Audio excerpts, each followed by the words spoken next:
Gaming news today is once again centering on the Game Awards 2024. In case you missed it, we co-streamed the nominations yesterday, and there was a lot of debate then and still going about the results.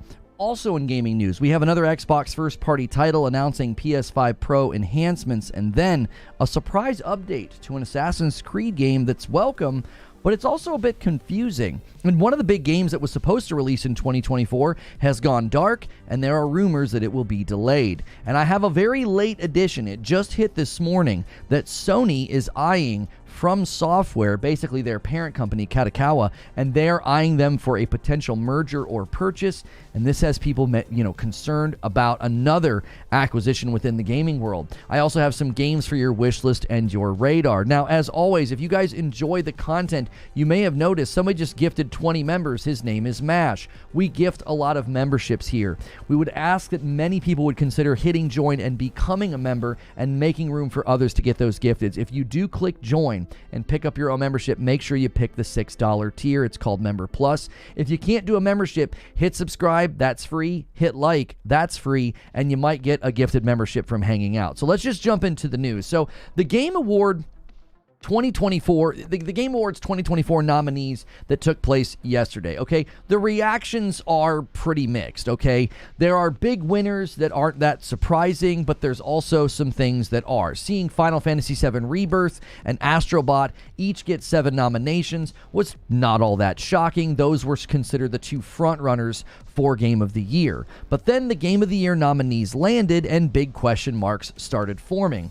First, some of us were confused about Black Myth Wukong given the results from the media and how it scored. They didn't seem to be all that thrilled with it, and now it's nominated for Game of the Year. And second, Shadow of the Erdtree, a DLC, was included in the Game of the Year nominations. Now, first, Black Myth Wukong is surprising given that the gaming press and the critical response to it was not all that strong. By way of comparison, it has the exact same Metacritic and OpenCritic score as Stellar Blade, and it was even reviewed by less outlets if you total all of the actual reviews out there on OpenCritic and Metacritic. It is now the lowest scoring game to get a Game of the Year nomination.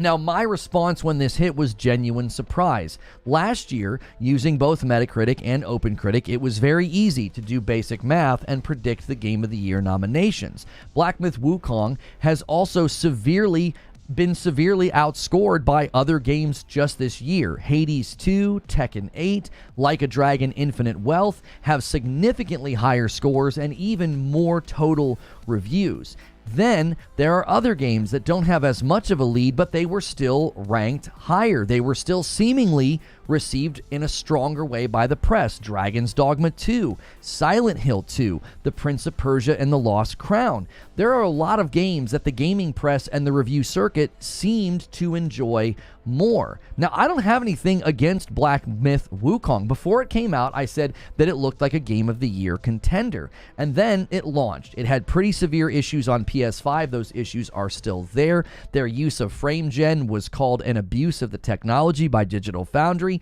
They basically took a 30 FPS game and doubled the frames with with frame gen, because it generates a frame in between each frame, and so it leads to all sorts of input latency and issues, and it just doesn't perform that well. Even on the PS5 Pro, I was still having significant stuttering and issues. Not only that, if you just set aside the performance issues, a lot of the reviews decried it as a good game, not a great game. They also said it's a good boss rush, but there's nothing about it that was all that significant. I'm currently waiting for a non-terrible console version so that I could actually enjoy it, because I do think the game looks good. And the other thing that I think may have happened here is its popularity is undeniable. The 10 million sales number came out of nowhere, and much of that is attributed to the game's high degree of popularity and demand in the Chinese market. Now, just highlighting the fact that it did very well in China always gets misrepresented. I'm only ever pointing it out to say that this game didn't take the world by storm. It sort of took China by storm, and that's great, okay? It's great that it did so well, and it's breaking into a market that other game studios are setting their sights on. PlayStation alone has their China Hero project because they see that market as being worth investment. But you have to see why it getting a Game of the Year nomination is so strange, especially when I already noted there are a lot of games that scored far better, with the people who are voting in the Game Awards jury process. My best and my most charitable view of what happened here is that the voting jury felt that the press got this one wrong, and that the score for the game on both PlayStation and Steam are undeniable. It has a cultural gaming moment of dominance. The user score speaks louder than the critics. As I've always said, as long as you're getting verified purchase user scores on Steam or PlayStation or Xbox, that actually holds more weight than review outlets. So the jury may have decided that, listen, this is deserving of a Game of the Year nomination despite its less impressive critic and game press score. I even had somebody theorize this morning that, hey, a lot of people probably really liked Black Myth Wukong, but there was a cultural climate around the game when it came out that was very divisive due to a hit piece by IGN that was based on a bunch of bogus nonsense because they're basically a tabloid now, but that created this toxic cultural climate around the game, and somebody theorized and said maybe people didn't score it quite as high as they actually thought because they didn't want to get hate from their comrades in the gaming press, but when it came time to voting for Game of the Year, they were like, no, this game is great, and many people believe that it is great. I didn't think it would get a nomination purely based on the math of the jury process, and a lot of people disagreed with me. Well, you were right, and I was wrong. We'll see what ends up winning. But then the real conversation and the real debate starts. Does a DLC deserve to be included in the Game of the Year discussion? The update to the Game Awards website just happened in the last week to make it clear that Shadow of the Erdtree would get a nomination. I said this the day that the nominations went out. I said they updated their website because they were going to do this. I fundamentally disagree with the DLC getting a Game of the Year nomination as well as RPG Game of the Year. Now, people have pointed to in the past the Witcher DLC won RPG Game of the Year. That doesn't mean I agree with that either. I think games should win game categories and DLC should be in a DLC category. I think it is categorically confusing to suddenly call a DLC or an expansion a game, especially if you get down into the minutia of what Erdtree represents, right? If you get into the specifics, you have to play and own a game from 2 years ago. You have to play relatively far into Elden Ring. You have to beat a boss that only roughly half of the Elden Ring community has beat, Moog, and then go to a brand new section of the game. DLC is not a game. It's not a standalone experience. It's an expansion that is wholly reliant not just on owning the base game from 2 years ago, but on engaging with it in a very specific way. It's not like you can just buy Erdtree and fast travel to an area and start playing Shadow of the Erdtree. You have to beat one of the more challenging and one of the more frustrating and one of the less defeated bosses in the base game. By way of contrast, Phantom Liberty won last year for Best Ongoing Game of the Year, and it was a completely standalone experience. It could be treated as its own game. You could buy Cyberpunk, do nothing in it, and just boot up brand new with Phantom Liberty, and even that, as a very standalone experience that I got over 20 hours in, that was not treated as a game because it's not a game. I recommend folks start with Phantom Liberty if they ever decided to jump into Cyberpunk, because I thought the beginning was so much better. And even that at the time was debated. We debated whether or not Cyberpunk was an ongoing game because games like No Man's Sky or Destiny or Fortnite are more formatted for the ongoing setup. Many of us were okay with it given how much Cyberpunk had been updated over the years, and that is where Erdtree belongs. It helped the game continue. It added a significant amount of content to the base game for you to go and enjoy, in a category that it could be recognized for its greatness and for what it is. There should be a category for expansions or DLC. Erdtree does have a strong score. I mean, that's in its corner. The only game that has it outscored is Astrobot on OpenCritic by 1 point. I think if it wins, it's bad for the event. The general public will not understand why an expansion won Game of the Year, because an expansion or a DLC, nobody calls that a game. Suddenly calling that a game is confusing. We don't talk that way. I'm always frustrated by people who will immediately move the goalpost of terminology and definition simply because they agree with something. I think that's linguistically reckless and stupid. If you think it's okay, just say that you think it's okay. Don't start redefining defining terms because I think it's irritating and it's intellectually bankrupt. If you're okay with it, just say you're okay with it. But don't start saying this is a game. We've never spoken this way before in the gaming industry, and we shouldn't start now because DLCs are not games, they're expansions, or just keep calling them DLCs. The criticism for this event will reach a higher level of validity if a DLC or an expansion wins Game of the Year. Many have speculated that Black Myth, Wukong, and Erdtree will somewhat step on each other's toes for votes because they are in similar hemispheres of game, and it would leave the two frontrunners to duke it out, Final Fantasy VII Rebirth and Astrobot. As it stands, the debate's a bit mixed. Sony fans were celebrating this inadvertent exclusivity with Black Myth Wukong, and now it's in the Game of the Year category, heavily weighing PlayStation exclusives in the category. You have Final Fantasy VII Rebirth, you have Astrobot, and then Black Myth Wukong, which has still yet to get an Xbox release date. Anti-Sony fans are now once again given an easy frontrunner to cheer for, but it's for a DLC. It makes them side with those who think a DLC should be in contention for Game of the Year. And I'm just sitting here thinking that the whole thing feels very corporate and marketing motivated and not a genuine outcome. But that's just my gut. I have no evidence or anything to speak to that. I'm not going to accuse anybody of anything. I've been pretty much in Jeff Keighley's corner as the industry has continued to hurl needless virtue signaling hate at him like a bunch of entitled baby children. That's our gaming press for you. And I've pretty much been on his side a lot of the times that he's been criticized. But this is one time he's probably going to get more criticism, and it's probably valid.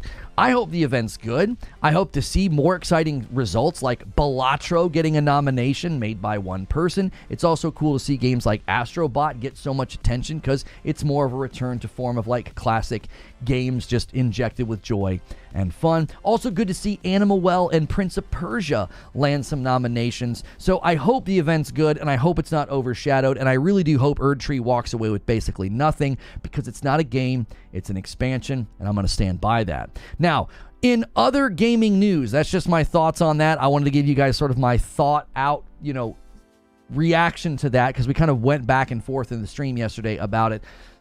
And I didn't get a chance to fully put everything to paper until last night. But another Xbox first-party game is getting PS5 Pro enhancements. In case you missed it, Sea of Thieves says that they're going to utilize the hardware of the PlayStation 5 Pro to offer performance improvements during gameplay. You will get a stable 60 FPS in 4K resolution. They're going to utilize performance mode on supported TVs, also allowing you to get 120 hertz refresh rate at 1080. So if you do want to go all the way up to that 120, you can. But 4K 60 is probably going to be pretty gorgeous in Sea of Thieves. It is one of the better looking games out there, I think, even though its art style is a little bit more cartoonish. I've always thought it was a gorgeous game, and going out on the high seas in that game is always really enjoyable. If you guys are in the live audience right now, take a quick second and smash that like button. We got a couple more news stories for you, and that thumbs up really helps out the video. Another surprise update that just recently landed is that AC Syndicate, Assassin's Creed Syndicate,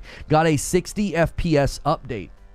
The Xbox Series X will get 4K 60, the Xbox Series S will get 1080 60, and the PS5 and the PS5 Pro will have a 1080 60 or a 4K 60 option, depending upon what you're wanting to do. And I gotta say, this looks incredible. I remember playing this game, and I remember thinking the performance issues were pretty notable, especially when you get up on the buildings and you kind of spin around. So it is a little confusing, though. It's like, I'm not quite sure why they're doing this. Are they going to start combing through the old games and doing this? Is this a nice precursor to the rumored Black Flag remake or remaster? Not really sure, but if you've never played AC Syndicate, it's actually a good Assassin's Creed. The setting and the buildings is actually pretty awesome, and now you can enjoy it at a higher resolution and a higher frame rate than previous. Now, this isn't really news, but we can't quite figure out what's going on with Metal Gear Snake Eater. This game was listed on a PlayStation blog early in 2024 as part of a long list of games that were supposed to be coming out this year in 2024. And on that list, one game did get delayed, Assassin's Creed Shadows did get delayed, and everything else has shown up except for Metal Gear, okay? This game did have a tweet. GameStop tweeted that this game was coming out on November the 17th. Well, that was 2 days ago, so we're looking at a potential delay. There were rumors this summer that the game was being delayed. They have said nothing official about a release date or a delay. Looking very likely now, though, that Snake Eater will be landing in 2025. So those of you looking forward to it, a little disappointing, but next year is going to be absolutely stacked. And then here was the late addition. I had to add this as a late addition to the discussion. Sony is in talks to buy the media powerhouse behind Elden Ring, and this comes from Reuters, and they said the following. Sony is in talks to acquire Kadokawa, the Japanese media powerhouse behind the Elden Ring game, two sources familiar with the matter have said, as the technology giant looks to add its entertainment portfolio. The talks between the two sides are ongoing, and if successful, a deal could be signed in the coming weeks, the sources have said. Now, people are speculating that this is more about anime and Sony is wanting the anime. This might not be about the games. The potential of them just sort of letting FromSoft continue to function as FromSoft, kind of how Bungie continues to function sort of as Bungie. Well, at least until PlayStation continues to kick that door in, but that's another subject. Elden Ring is an undeniable powerhouse, and Bloodborne always goes viral, so there could be some gaming motivation here. I am not a fan of mergers and acquisitions like this. They almost never benefit the consumer. People were weighing in this morning on what has happened with anime, and it was a little bit split. Some people were like, well, Funimation was going to go under, and the real only complaint is there's no longer a free option. People were saying that Crunchyroll is better. It did go up a little bit in price, but now you get simulcast and you get more content. So the people were split on whether or not that it was good for the consumer. Generally, it's not good for the consumer. The current worry would be that Sony could become the Disney of anime. Disney basically bought up all the property. Now you got to go for them for everything Marvel, for everything Star Wars, and they turned everything into production line crap, and then they raised their prices, okay? That's the concern anytime a merger like this goes through. So I'm not going to cheer for this. I'm not going to say this is going to be good for the consumer because generally speaking, consumers don't benefit from mergers like this and acquisitions like this. We'll have to wait and see if it goes through. We'll also have to wait and see what Sony's plans are. I will say that the timing is hilarious. There were a lot of people yesterday cheering for Shadow of the Erdtree and justifying DLC being nominated for Game of the Year, and much of that was rooted in their commitment to not liking Sony. It's obvious, it's blatant. You can check their Twitter profiles or how they cover Sony games and Xbox, and just like when they were cheering for Elden Ring because they didn't want God of War Ragnarok to win, there's a lot of people cheering for a DLC to win Game of the Year because they don't like Sony.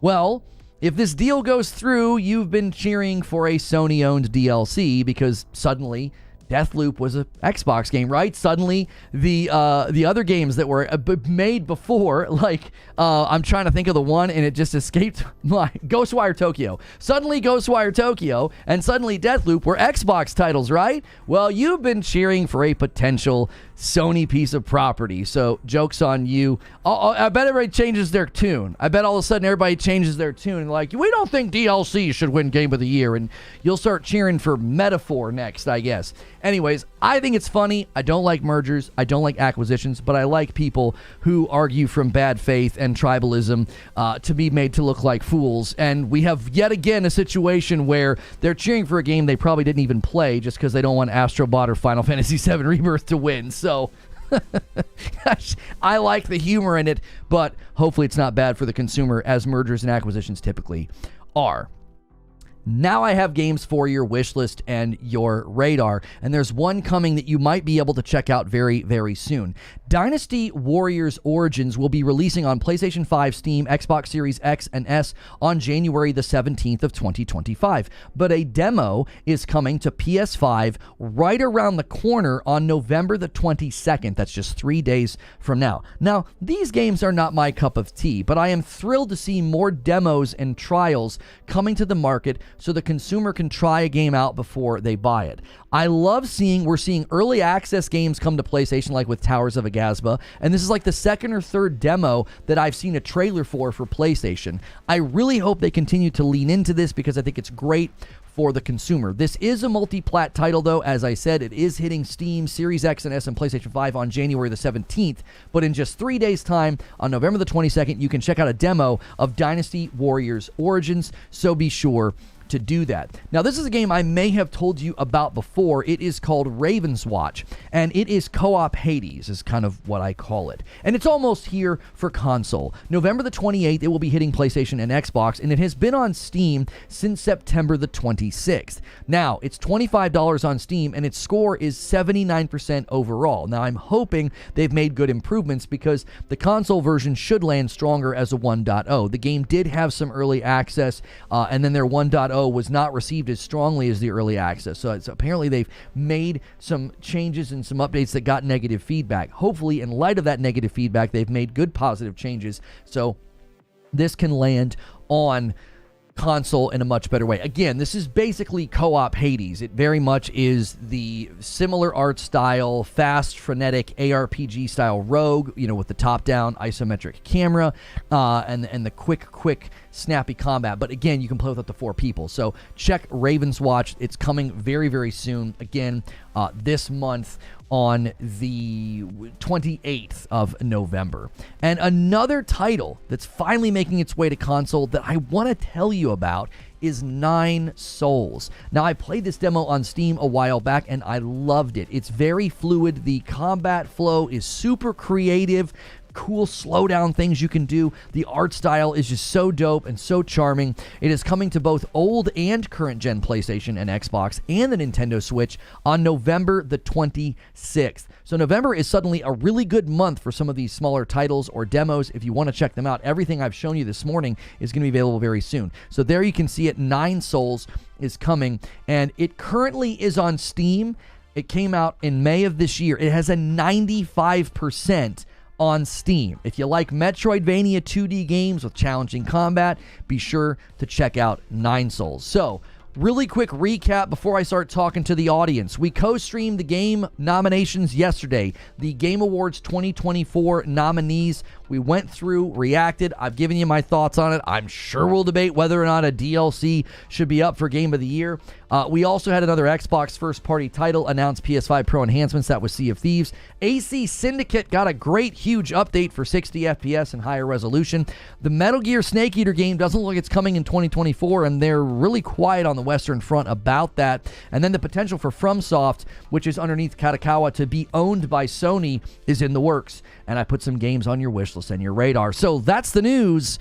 And now it's time for the discussion. Good morning, good afternoon, and good evening. And I knew this man would do this. MASH is an absolute madman. A 20 bomb to start the day, and he takes us all the way to 150. I now owe you guys 5 members just like that at the start of the stream. MASH is a madman. If you guys don't like gifting members, Super Chat Goal can allow you to gift members through me as well. And then Joker Quinn is the agent of chaos, and he bumps the line to 151. Thank you so much, Joker Quinn, for gifting a member. If you guys like it here and you like the content and you like listening every single day, we need more and more people to start picking up those Member Plus memberships. They're $6. It gets you out of the gifted pool, and it does support me directly. So consider doing that. If you don't care about the extra content, it's still a great way to support the channel if you listen every single day. We do not run ads during the show. We think that's too disruptive. Mainly the way we do this is through your direct support. So thank you to everybody who continues to do that. If you're like, man, I wish I could super chat or gift a member or become a member, I hear you. Hit the like button. That's a free way to show your support as well. The only thing I do not like about present Sony is how Americanized it became. Sony JRPGs, exclusive on PS1 and PS2, were what made me love it in the first place. It does feel like their games are a little bit more westernized, but they are partnering. You should check out, Sam, go look at the splash page for the China Hero project. I feel like you're going to get games more in the vein of what you might miss from the China Hero project. I do think there are games that feel a little bit more like I think the more like Eastern or more Asian influence on combat, on the RPG elements, I actually think they're making really, really good moves there to have partnerships, so you would get maybe games that feel a little less Western. Because obviously when you play through like Ragnarok or Forbidden West, a little bit more influenced by the open world Western action RPG genre, where it doesn't feel as... Like Final Fantasy 16 was very RPG light, and I feel like a lot of people were disappointed by that, but that felt more like a JRPG to me than the Western ones that I play, and yet still, it did feel Western influence. It felt closer to the games that I typically enjoy. And I just think that could be a consumer shift as well. They might just be seeing stronger response to, you know, games that are a little less in that vein. I don't know. It could also be a cultural thing. PlayStation tends to do better in Europe and America than they do in Japan, and so that could be leading them to making more games that appeal to, you know, Europeans and Americans. That's just a thing that's probably developed over the last 10 or 15 years that you don't necessarily have control over. What JRPGs have Sony made? I don't know. I just read his comment. I wasn't in the PlayStation ecosystem back then, so you'd have to educate me on what games back then he's referring to. People act like Sony created Metal Gear and Final Fantasy on the PS1 is hilarious. Well, maybe he's just indicating that he wants more relationships like that. He might have spoken with a little less specificity, but I think maybe the spirit of what he's saying is that was an era of time that he liked, and he would like them to get back into those relationships and those games, even if Sony didn't quote-unquote make them. We don't need to necessarily be super pedantic about what he said. I think the spirit of what he said is he feels like the game focus has shifted at PlayStation. Severin Evans with 9 months. Nine Souls coming to console. That's great. Enjoy it. Also, Ultros is a good one, too, if you haven't checked it out. I did check out Ultros, and I liked it. The controls felt a little stiff, but I did like Ultros. The actual art style in Ultros was very, very charming, and I really, really liked it. A $5 super chat from MASH with the first super chat hitting the goal there. Time to pay my dues for losing the Star Wars Outlaws, not getting Game of the Year nom. Yes, MASH thought that Star Wars Outlaws was going to get a Game of the Year nomination. You guys are going to benefit from him losing. I would never bet against Lono. I mean, you guys that were betting for Black Myth would have won.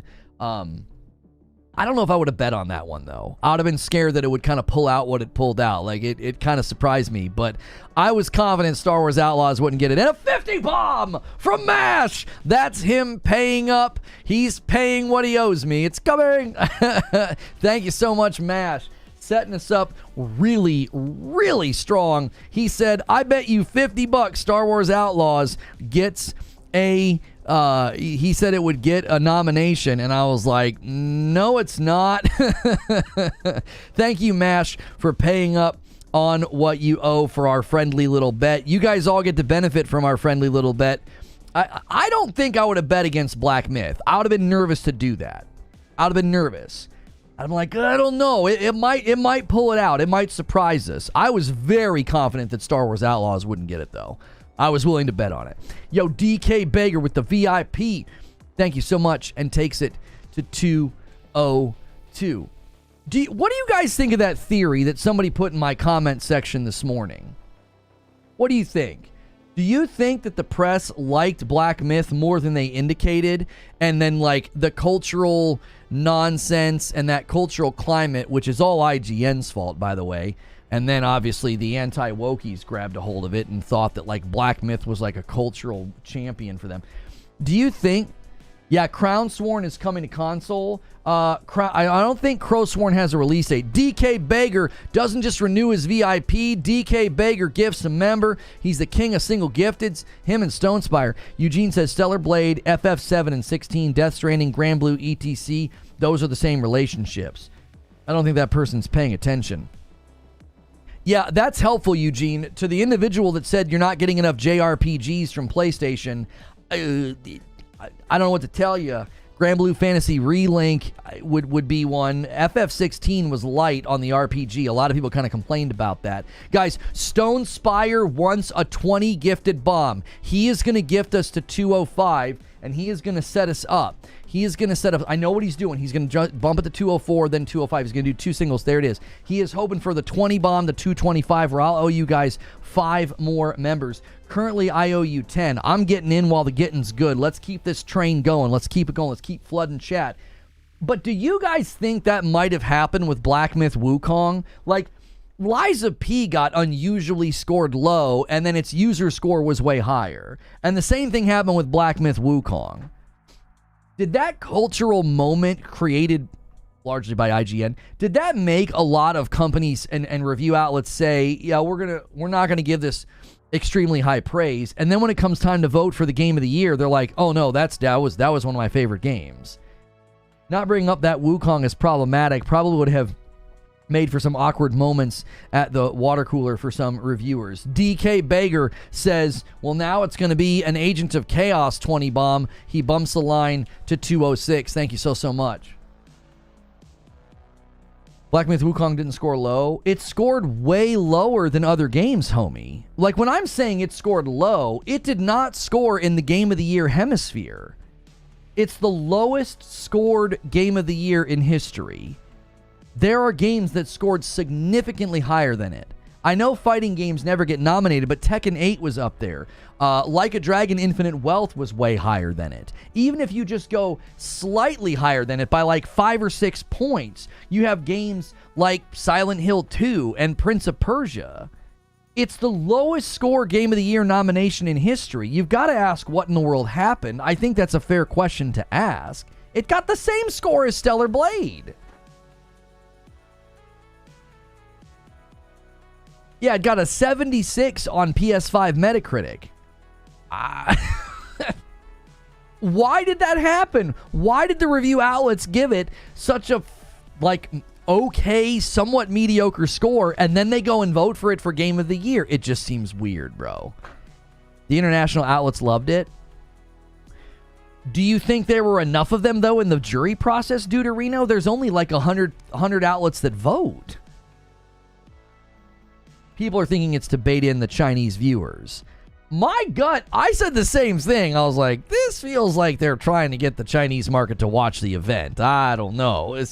It didn't seem like the press liked it. It didn't seem like the press liked it. And now they're saying, oh, it's Game of the Year. I just think the whole thing's a little weird. I don't think the gaming industry is out of creativity like people say, but 2024 was a generic year for gaming in general, and I noticed games being more generic, like everybody's trying to sell instead of create. So you think Helldivers 2, Stellar Blade, Rise of the Ronin, Grand Blue Fantasy Relink, Final Fantasy VII Rebirth, Astrobot, I know I'm probably forgetting some that did really, really well, Like a Dragon Infinite Wealth, Dragon's Dogma 2, The Shadow of the Erdtree DLC. You think that I just listed 9. I know there's more games. There's more things that came out. Prince of Persia. You think those games are all generic? Did you play any of them? I had a conversation like this with somebody the other day. I don't feel like you're playing the games. I feel like you're watching YouTubers who grift on negativity and say that the industry sucks and all the games are bad. I don't feel like you're playing video games. I really don't. I have an extremely hard time believing anybody thinks that this year is generic if they've actually played games. You did? So what games did you play this year, and why did you think that they were generic? Give me your top 3 games that you spent the most time in this year. I want the top 3 games, Sam Taylor.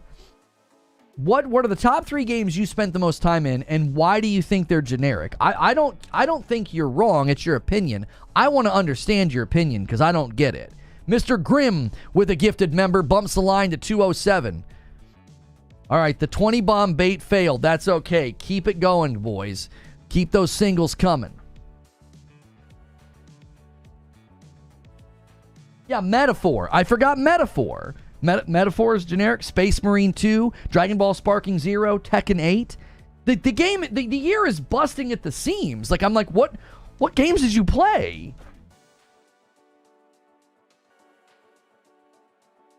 Brooklyn says, this is that woke crap y'all be on about. I mean, there's a bunch of games I forgot to list that people just put in chat. Like I said, Space Marine 2, Dragon Ball Sparking Zero, Tekken 8. There are so many. It's insane how many games came out. Are you surprised Stalker 2 didn't get a nomination? I'm actually officially worried about Stalker 2 because the embargo hits the day of the game launch, and I'd never like that. I think that's always concerning. I think it's always concerning when the embargo lifts on the day of the launch. That to me is worrisome. If you're super confident in your game, the embargo usually drops 24 to 48 hours ahead of time. Dragon Age is actually generic. I didn't say Dragon Age Veilguard because I know that's been hotly debated as a more generic RPG, so I didn't even list that one. Grady with 21 months. Good morning. Keep up the good work, Lionel. Thank you so much, Grady, for 21 months and a Member Plus. Every time you guys have those Member Pluses and VIPs, they add to the total, so make sure and upgrade. Upgrades count as double, by the way, y'all. If you upgrade to Member Plus or VIP, you get to count as double. If you guys are watching right now and you haven't hit like yet, take a quick second to do that. Minimize the chat, hit that thumbs up, and then come back here and talk to us. And a Member Plus renewal from Corkscrew says, look what I can do. There it is. Another Member Plus takes us to 209. Appreciate you. You can't say anything? Well, yeah, I asked him. This is what happened the other day. I ask a simple question, and I don't get a response. I don't get a response. How difficult is it to tell me the games that you played?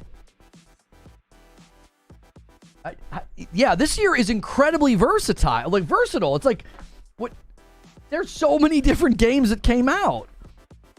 Stalker 2 struggling with frame rate on Xbox. Yeah, there was the person that leaked the footage of Stalker 2, and they said that it's not running great on performance mode, and it looks kind of dirty, and I'm like, here we go. And then the dadgum embargo drops the day of the game coming out. I'm like, I swear, if Xbox pressured them to push the game out before it was ready, that's going to be a huge bummer, because Xbox needs a win.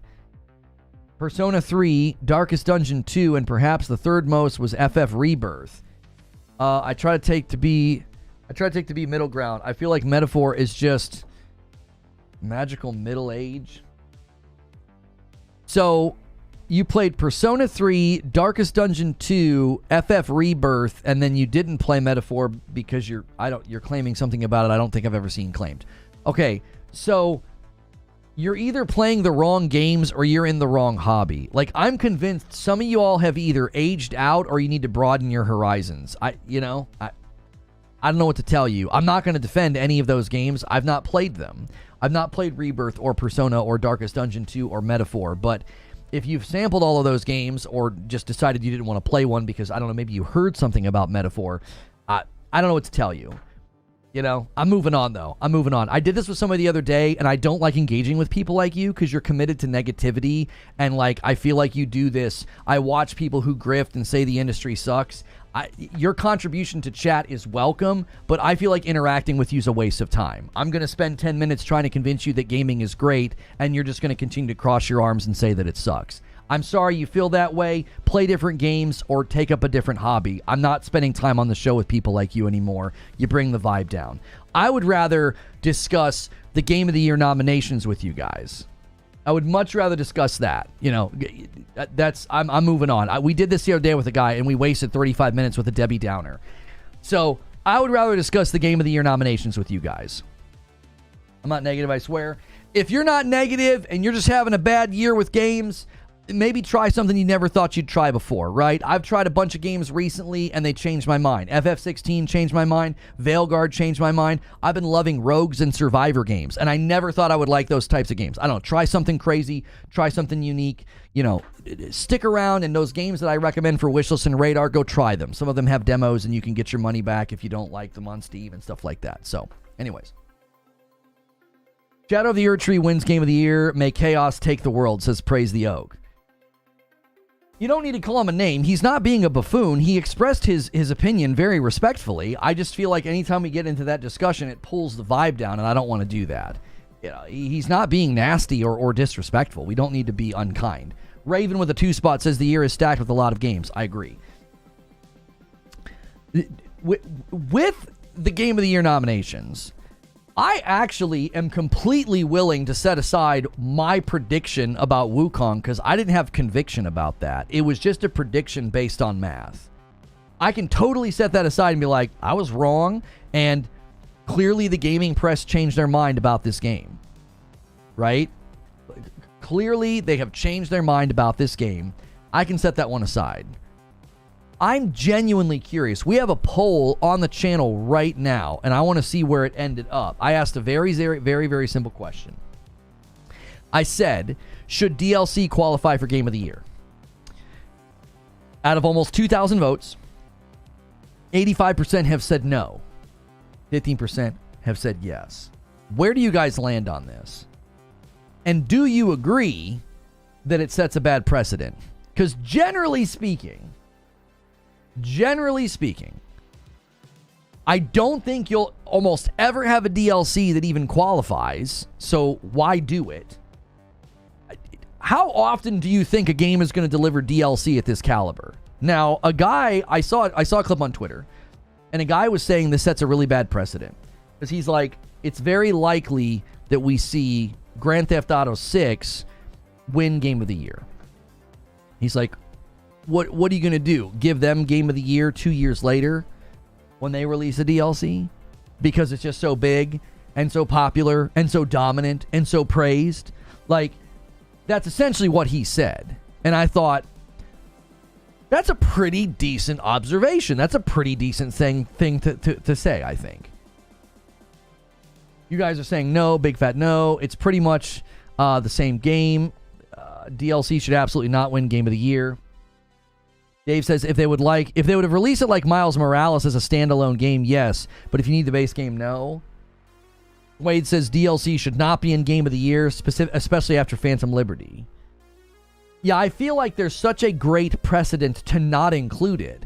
Phantom Liberty was a standalone game, basically, that they just added into Phantom Liberty. I'm sorry, they added into Cyberpunk. You could go play it. You didn't have to play Cyberpunk at all. You had to buy Cyberpunk, but you didn't have to play Cyberpunk at all. You could just go play it. Professional level voice acting, cast work, dialogue, story. Phantom Liberty's like, it's basically this tack on thing, and they put it in the best ongoing game category. And then this year, you make an exception. You update your website the week that the nominations are going to come out, and you're like, oh yeah, this year we're allowing DLCs to be in the Game of the Year category. Derek says, count off how many games you love that somebody got you to try. Yeah, I mean, for me, I think Returnal has been the catalyst for me to be far more open to genres of games that I wouldn't try, because it's a rogue, and it's one of my all-time favorite games, and it was because I beat it. They rebalanced Biome 3, and then I was able to beat it, and I beat the full game, and then I was like, this is an amazing game.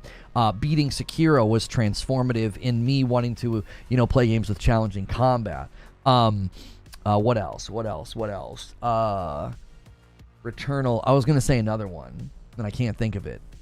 Yeah, I can't think of it now. Final Fantasy 16 was transformative for me in thinking, I'm not going to like a game like that. It's going to be like a JRPG. Dragon Age Veilguard. I was like, I don't think I'm going to like this. It's going to be corny and annoying, and I'm 23 hours in or whatever. Yeah, so Returnal, Sekiro, FF16, Dragon Age Veilguard. Expand your horizons. Expand them. You'll be glad that you did. But I think it's bad for the event to have it up there. I think it's bad if it wins. I don't think it's good for the event.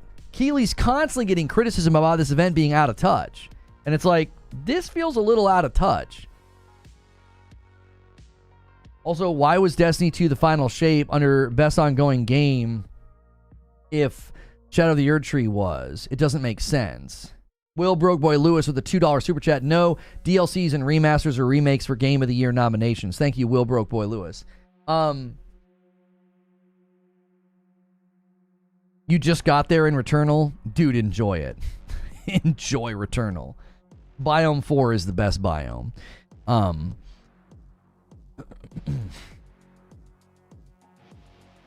Rise of the Ronin over DLC. Rise of the Ronin didn't deserve any nominations. I think there were other games that had higher scores, that had very good scores, that should have been nominated. Not higher scores than Erdtree. Sorry, Erdtree has like the second highest score this year.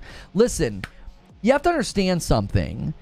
The size of Erdtree and the score of Erdtree is why this happened. Like, I get it intellectually. Like, I don't need it explained to me. Like, the people that are trying to explain this on Twitter and they're trying to explain this in their videos, it's like, just stop for a second. I don't need this explained to me. I'm not an idiot, despite what some people will tell you. You know, I know clips and thumbnails can be very convincing. They're like, that guy's a moron. Like, I don't need it explained to me. I get it intellectually. Its score is insane. The size of the DLC was big. I mean, it was big. I get it. It's not about intellectualizing it. It's about categorizing it. It's not properly categorized. It's like, this is not a game. You have to own a game from 2 years ago. You have to play a significant amount of that 2-year-old game, and you have to fight and beat a boss that like half of the community hasn't even beat. It's not a game. Imagine it wins Game of the Year and people are like, I can't wait to go play that game. What do I have to do?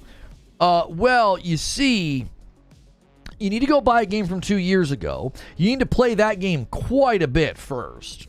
And then you have to beat one of the harder bosses. And there's a bunch of steps to even get to the boss. Like, it's not a linear route to get to the boss. You got to like find a thing and unlock a thing and then go up a thing and then fight this guy. And he's really annoying. And he puts blood on the ground. And then you can go play Shadow of the Erdtree. Like, when you really break it down, you're like, this is the most non-game DLC ever. You can intellectualize it all you want. It's super non-game. It's like, it's not a game. Rise of the Ronin was too good. Performance issues. I have other issues with Ronin. I don't want to get into it with you. I'm glad you liked it. I enjoyed it. It was one of the games I enjoyed this year, but I don't think it was Game of the Year worthy, my friend. I mean that heartfelt. Like, I'm trying to be generous here. It's like, I'm glad that you liked it, but I just don't think Ronin got even close to the scores necessary. Yo, Wired Rope with a $10 super chat. He adds to the super chat goal and he says, you know how Sekiro has a bad ending that skips half the game content? The main ending in Black Myth Wukong was very boring, and I doubt reviewers got the secret ending because of how intricate it was. Thank you for the super chat. Yeah, it could be one of those games where over time people change their mind about it because of that. Returnal was that way. Returnal didn't do well at the Game Awards. Some of that was because Deathloop was up there and shouldn't have been. That thing got such undeserved praise, it's a joke. But then Returnal aged really well. Returnal went to the BAFTAs and like cleaned house because Returnal is a work of art. It was, one of the actual next-gen games to come out that year. Anyways, you could be correct that Black Myth is maybe aged like wine. That people are like, this is better than the score we gave it. The other thing to consider is, and this is how I'm trying to be as charitable as I can. I'm trying to like, okay, can I believe the best here? And be like, nothing shady happened. If I try to believe the best about the voting process, what I think happened was the cultural moment that took place in the wake of Black Myth's release changed a lot of the outlets' minds. They were like, okay, this thing's got an insane score. It sold 10 million copies. The audience loves it. Maybe we got this one wrong. Right? This person is saying they can't talk in chat. I mean, I'll unhide them. I'll unhide them. I'm always willing to give somebody a second chance. One of my community. Okay, Jordan, your name is Jordan, and you reached out to somebody about not being able to talk in chat. You should be able to talk in chat. Stellar Blade deserves more praise. Thank you for the 2 spot. Yeah, the interesting thing about Stellar Blade is that it has the same score as Black Myth Wukong. It has the same score. And it was reviewed by more outlets. I don't know. Voting comes from the outlet as a whole, all of the staff. It's not just a single person. Okay, that's another point Paul's bringing up that I think is good to bring up. Hang on a second. I think that's fair to bring up. I could also see that being an example of what I'm talking about, Paul. They all got around the table, and there were people that were like, listen, man, Steve, you reviewed Black Myth, and you got it wrong. That game is great. That game is Game of the Year. Look at its score on Steam. Look at its sales. I loved it. You got it wrong, Steve. Damn you, Scuba Steve. Like, you got it wrong. So it's like, to me, I think that's a probable conversation that took place. Why should we care about reviewers? They pretty much lost all credibility. I think sweeping off hundreds of review outlets as saying that they've all lost credibility, I think is reductionistic. I don't think that that's true. I think there are outlets that I don't really trust anymore. I don't. I don't need to list them. I think they're easy to spot. I think there are plenty of review outlets that do very good work. Here's the other thing. Even IGN, which in my estimation is an embarrassment at this point and has become an untrustworthy tabloid, they have good people there that do good work. They do. They also have absolute buffoons that work there that say things that are utterly bankrupt of thought and are clearly driven by bias. So it's difficult. It's like, there are people at IGN that do good work. I'm not going to be like, yep, they're all, just swipe them all off the table. Generally speaking, though, there are outlets like that I'm always like, oh, you gave Penguin a 5 out of 10. Did you watch it with the blindfold on? Like, what? Like, universal praise for Penguin, and they're giving it a 5. Like, so it's sometimes you have to be careful. They own 70% of the gaming media, right? But here's the thing, Craven. IGN Brazil will score things completely the opposite sometimes of the base IGN hub. I don't think they're trying to control what everybody scores. I got a couple of re-ups to thank here. Edward Hulse was 16 months. Excited for Golden Joystick Awards on Thursday. It's going to be a great event. Also, they have their own category for DLC. Why can't the Game Awards? Do you know what time that is, Edward Hulse? And then a VIP renewal from Cardoc Ren and a Member Plus renewal from C. Lou. 3 renewals just like that. Takes us to 212. And a 2 spot from SDO Super Chat. Starfield missed out again on a nom. Yeah, what time are the Golden Joystick Awards? We might co-stream that if it's within my the Golden Joystick Awards time. Oh, 11 a.m. Eastern. Yeah, I mean, we could potentially co-stream that instead of just like that. We could do that instead of the news show. I don't know. Do they typically do a good job? I don't think I've ever watched them before. The entire community has been completely untrustworthy. There are very small pockets of the community where truth exists, but the overall online social media space is completely untrustworthy. Why is Remedy on the thumbnail? Oh, shoot. I forgot to put that in the show open. Thank you for asking. I was scrambling this morning to add the Sony story, and I forgot to add the Remedy story. I'll do it right now. Thank you for asking that. I'm sorry. I'm one person, and I'm doing my best, and I forgot to add the Remedy thing. So Remedy did news for their capital markets. Alan Wake 2 sold 1.8 million units, so that's actually pretty good. I think people were concerned that Alan Wake didn't do that well. It sold almost 2 million units. Control Ultimate Edition will release in February for the Mac.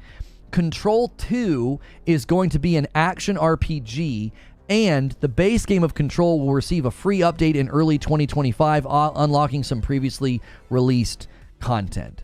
I'm sorry I forgot to include that in the show open. That would have been a really, really easy read-through for the show open. That's my mistake. If I remember, I might update the thumb and take that off because I forgot to include that. Ben Starr is hosting the Golden Joysticks this year. Well, now we have to watch. He is so handsome. We are. That's in my contract. Yeah. Anytime he does anything, we have to watch it. I'm just kidding. I don't have a contract. So much for multi-platform games selling more than exclusives. Well, there wasn't physical copies, and that tended to hurt it. If it drops in the AM, Lono has to ad-lib it on the fly. What's Roadkill asking about? Where's Creature? He ain't helping on the back end. Creature doesn't help with that. Creature has very specific things that he does for me, and then I have very specific things that I do. I have a Word document that I put everything in for the teleprompter for the morning segment where I read through the news, and then I grab all the trailers so I can have relevant trailers running behind me during the show open. I handle that level of production. He handles 25 other things. I don't need it. He doesn't need to be handling anything else. Did you see what Jez said about Fable? I did. And I really hope that that's the direction they take with Fable. He was drawing comparisons to The Witcher, and he was like, it's not The Witcher. He's like, but it was like the best point of comparison. And it sounded dadgum awesome.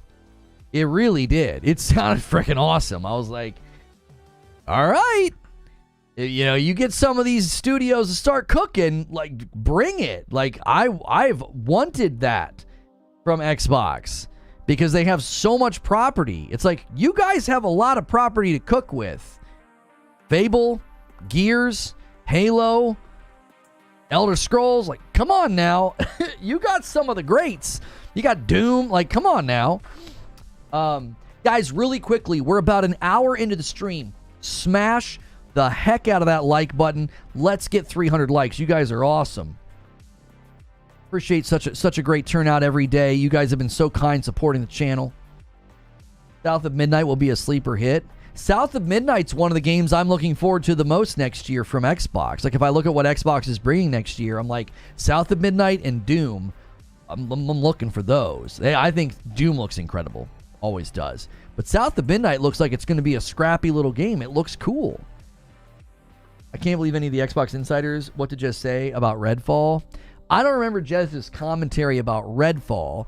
What he's saying about Fable is he saw alpha footage and he gave very, very specific details. It didn't feel to me like... So this is how I'm going to categorize it. I think him getting information from an insider has become unreliable. Not because of him, but because of whoever's providing him with the information. This is what I think happened, okay?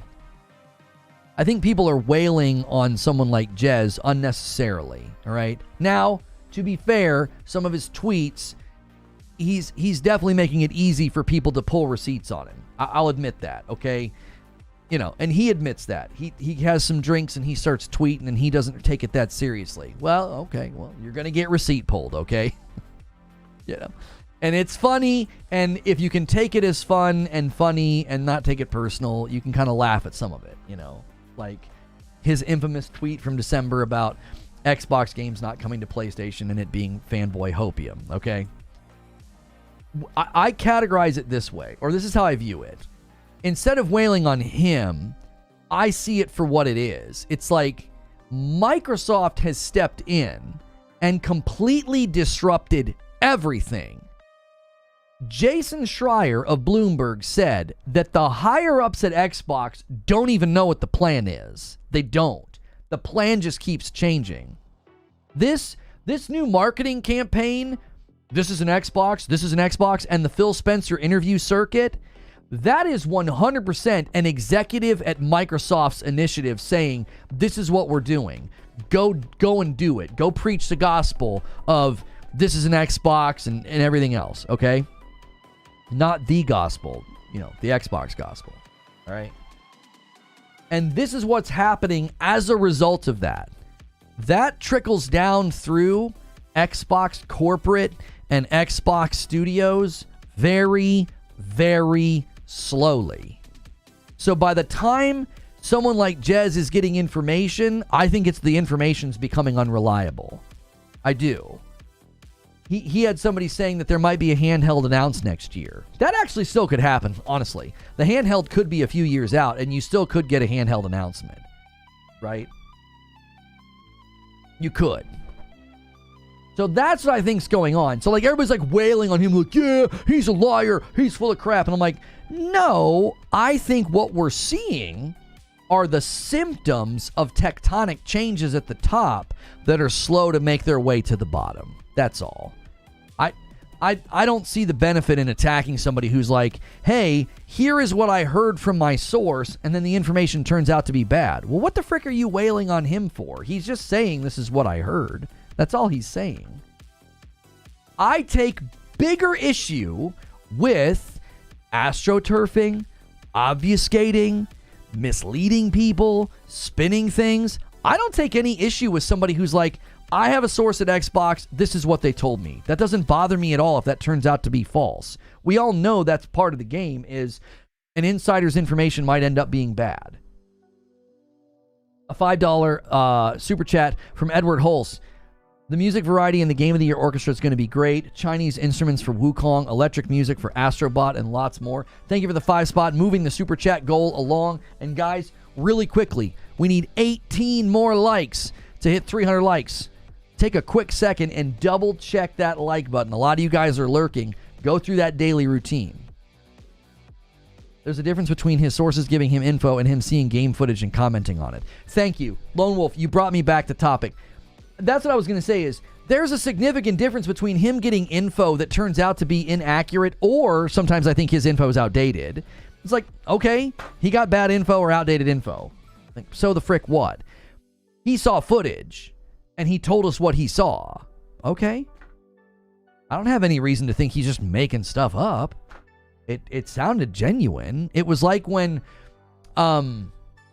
middle-aged gamer guy, Mag, it was like when he said what he said about, he was on that M2K podcast, and he was talking about, like, oh, I heard from somebody inside Xbox Game Studios that everything's coming and there's no red line, and everybody wailed on him for it, and then a week later, Phil Spencer's like, yeah, there's no red line in the catalog. I mean, what are you going to say? Right? What are you going to say? So, here's what I don't like. I don't like what feels like astroturfing. Suddenly, you guys might have noticed this. There's no shade here. There's no drama here. I'll get clipped and accused of shade and drama and hate. Go ahead. All right, get your fingers ready. Wipe the Cheeto dust off of them. I'm suddenly hearing a phrase that I think is a form of, at least to me, it feels like astroturfing. I don't know if it is, but that's the way that it feels like. Suddenly, people are claiming that the no red line in the catalog just means case by case, which I find a little interesting. It's like, why are you guys using the same phrase? Why are you taking something that was seen as pretty negative and pretty bad and not interpreted very well by Xbox loyal, and you're using the exact same phrasing? That makes my spidey sense tingle. I'm always like, it's like that montage of all the news cycles, and they're all using the same phrases. Everybody thinks that's something that it isn't. All they're doing is pulling from the Associated Press and not taking the time to write their own briefing. So they just read the briefing from the Associated Press, and people think it's some kind of like conspiracy, and it's like, it's not. It's just lazy newscasting. But that's what that feels like to me. It's like, I don't understand. What no red line doesn't mean case by case, but that's not a positive thing. Oh, no red line does mean case by case, but that's not a positive thing. What's astroturfing? Astroturfing is the attempt to make it seem like there's a grassroots movement. AstroTurf is fake grass. So astroturfing is an attempt to use, like, okay, so let's say a company reached out to a bunch of YouTubers and said, we want you to cover this recent news development, and we want you to cover it in a positive way. We want you to say this, and we want you to say that. And then those YouTubers and those podcasters come out, and they start saying, yeah, this isn't a big deal, this is this, or this is that, and they basically try to spin it. That's a form of astroturfing. They don't genuinely believe it. They're basically an extension of that company's marketing to give you a false sense of like, oh, this is okay. We've had this admitted, by the way. They admitted that they get things early so that they can soften the blow of negative Xbox news. That was admitted, and that was described as being totally normal. So when I hear people saying, oh, this no red line in the catalog just means case by case. Well, why are you guys all saying this? Did someone instruct you to say this? Were you basically given this this way of phrasing it as a way to soften the blow of the negative news? That's what it feels like to me. Now, I'm not accusing anybody of anything. I'm just telling you what my gut instinct is. And my gut instinct is this feels kind of weird. You know, I take more issue with that. I take more issue with obfuscation and spin and manipulating the audience. I don't care if somebody's like, hey, I have a source, and their information ends up being incorrect. I don't give a frick about that. Okay, fine.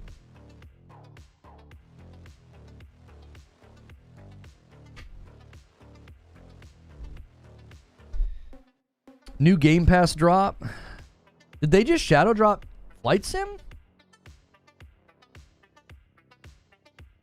Did we have a release date for that? Or is that a shadow drop?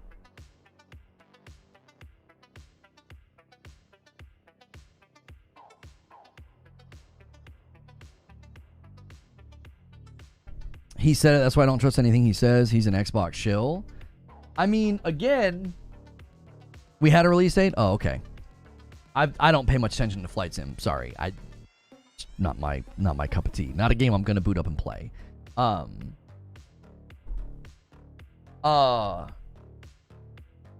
It was planned for PC today.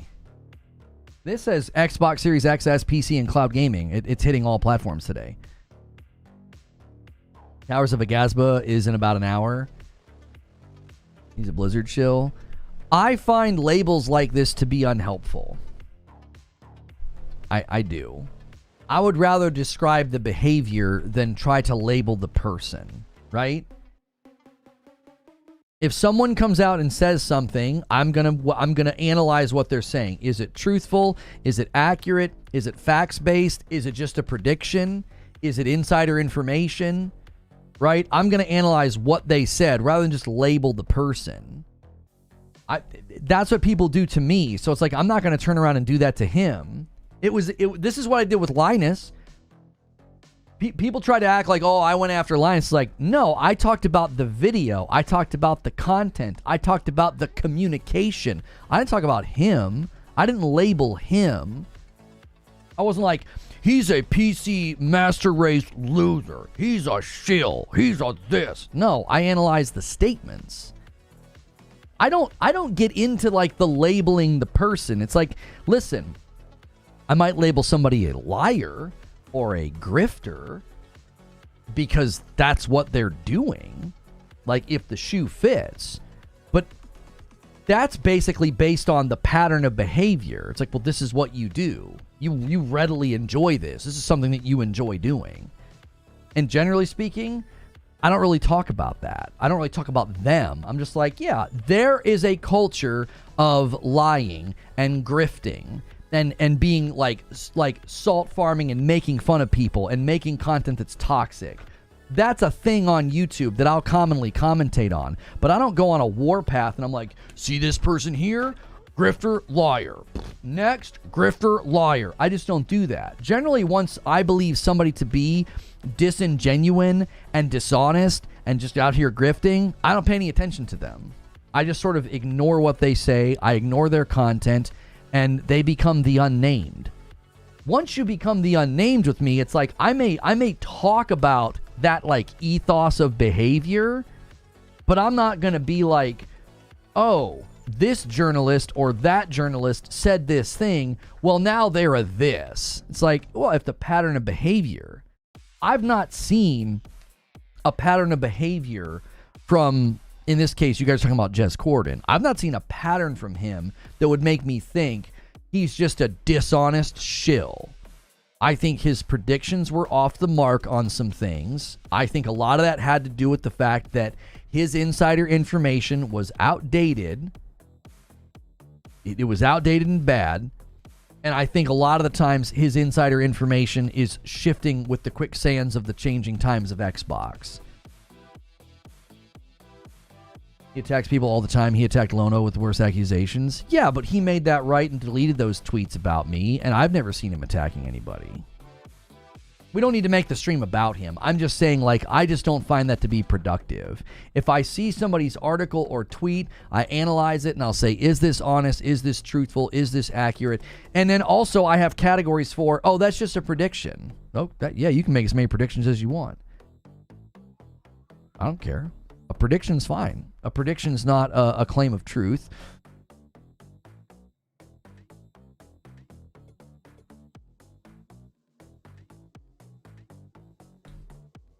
This guy says, why the F is Solitaire nominated for Game of the Year?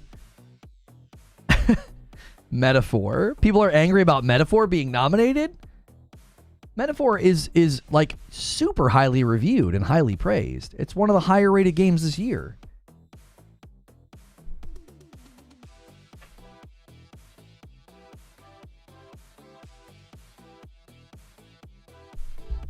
I saw a clip of Xbox Era saying that they hope Xbox swoops in and buys Katakawa. Yeah, my take on the PlayStation FromSoft merger or the Sony FromSoftware deal, I don't want it to happen. I'm not a fan of that.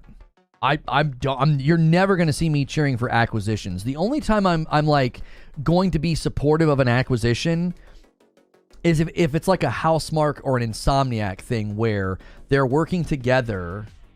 Oh, Solitaire. He's talking about Balatro. Oh, I was like, why is he referring to Metaphor as Solitaire? The tweet shows Metaphor. Anyways. I'm only ever going to cheer for like a merger or an acquisition if it's an existing partnership, like what happened with Housemarque or Insomniac. It's like, we're already working together. You're already making games for us.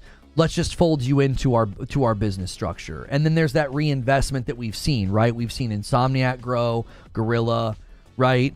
We've seen these companies grow underneath this ownership, and that I think is good. It's good for the consumer. It's good for the developer.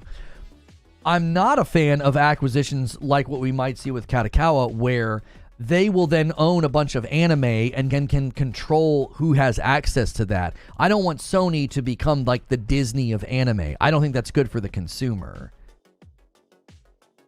Now, in the realm of games, a Sony acquisition is not the same as a Microsoft acquisition. And this is going to be really, really hard for the Bleed Green guys to understand. Because what they're going to do is they're going to hear me say that and be like, yep, Sony pony. You got to track with me as a gamer. An acquisition by Microsoft is not the same as an acquisition for Sony. And let me try to explain why before blood squirts out your nose and you screech and maul and call me a pony. When Microsoft acquires a studio, every single one of those studios now has to make a game for PC, Series S, Xbox Series X, and potentially PS5, PS5 Pro enhancements, and maybe where applicable the Nintendo Switch 2. I'm not a fan of that. I don't think that's good for that developer. And they also have to operate under the Microsoft 18-month contract policy that was detrimental to the production of Halo Infinite. So that's what you have to deal with when Microsoft purchases you. Notice I keep saying Microsoft and not Xbox, because Microsoft's the problem and Microsoft's in charge and they're the one writing the check. So a Microsoft acquisition of a game company is not the same as a Sony acquisition of a gaming company. Because when Sony acquires a company, they're going to say, make the game for the PS5. And then tap into the PS5 Pro's power or enhancements, which the developers have shown is quite easy to do. That's not disruptive to creative process. That's not disruptive to the product. PlayStation first-party studios continue to bring, I think, high-quality games to the market, and then they have a porting company to bring them to PC later, and the consumer gets a high-quality product. Sony purchasing a game company is not the same as when Xbox purchases a game company. They're different companies with different philosophies, and the devs, I think, flourish better under Sony ownership. I think we have evidence of this. There's traceable evidence of better product, better reviewed product, better staff. I mean, look how many people just keep leaving Xbox Studios. Look at what happened to 343 underneath Microsoft ownership and that stupid contract policy. That doesn't mean I'm cheering for the FromSoft acquisition, because Sony, again, could become the Disney of anime, and I don't like that for the consumer. Disney goes out and buys Marvel and Star Wars, and what they do? Production line crap. They've damaged Marvel. They've damaged Star Wars. They've really damaged Star Wars. And they raise their prices. One company consolidating all that content isn't typically good for the consumer.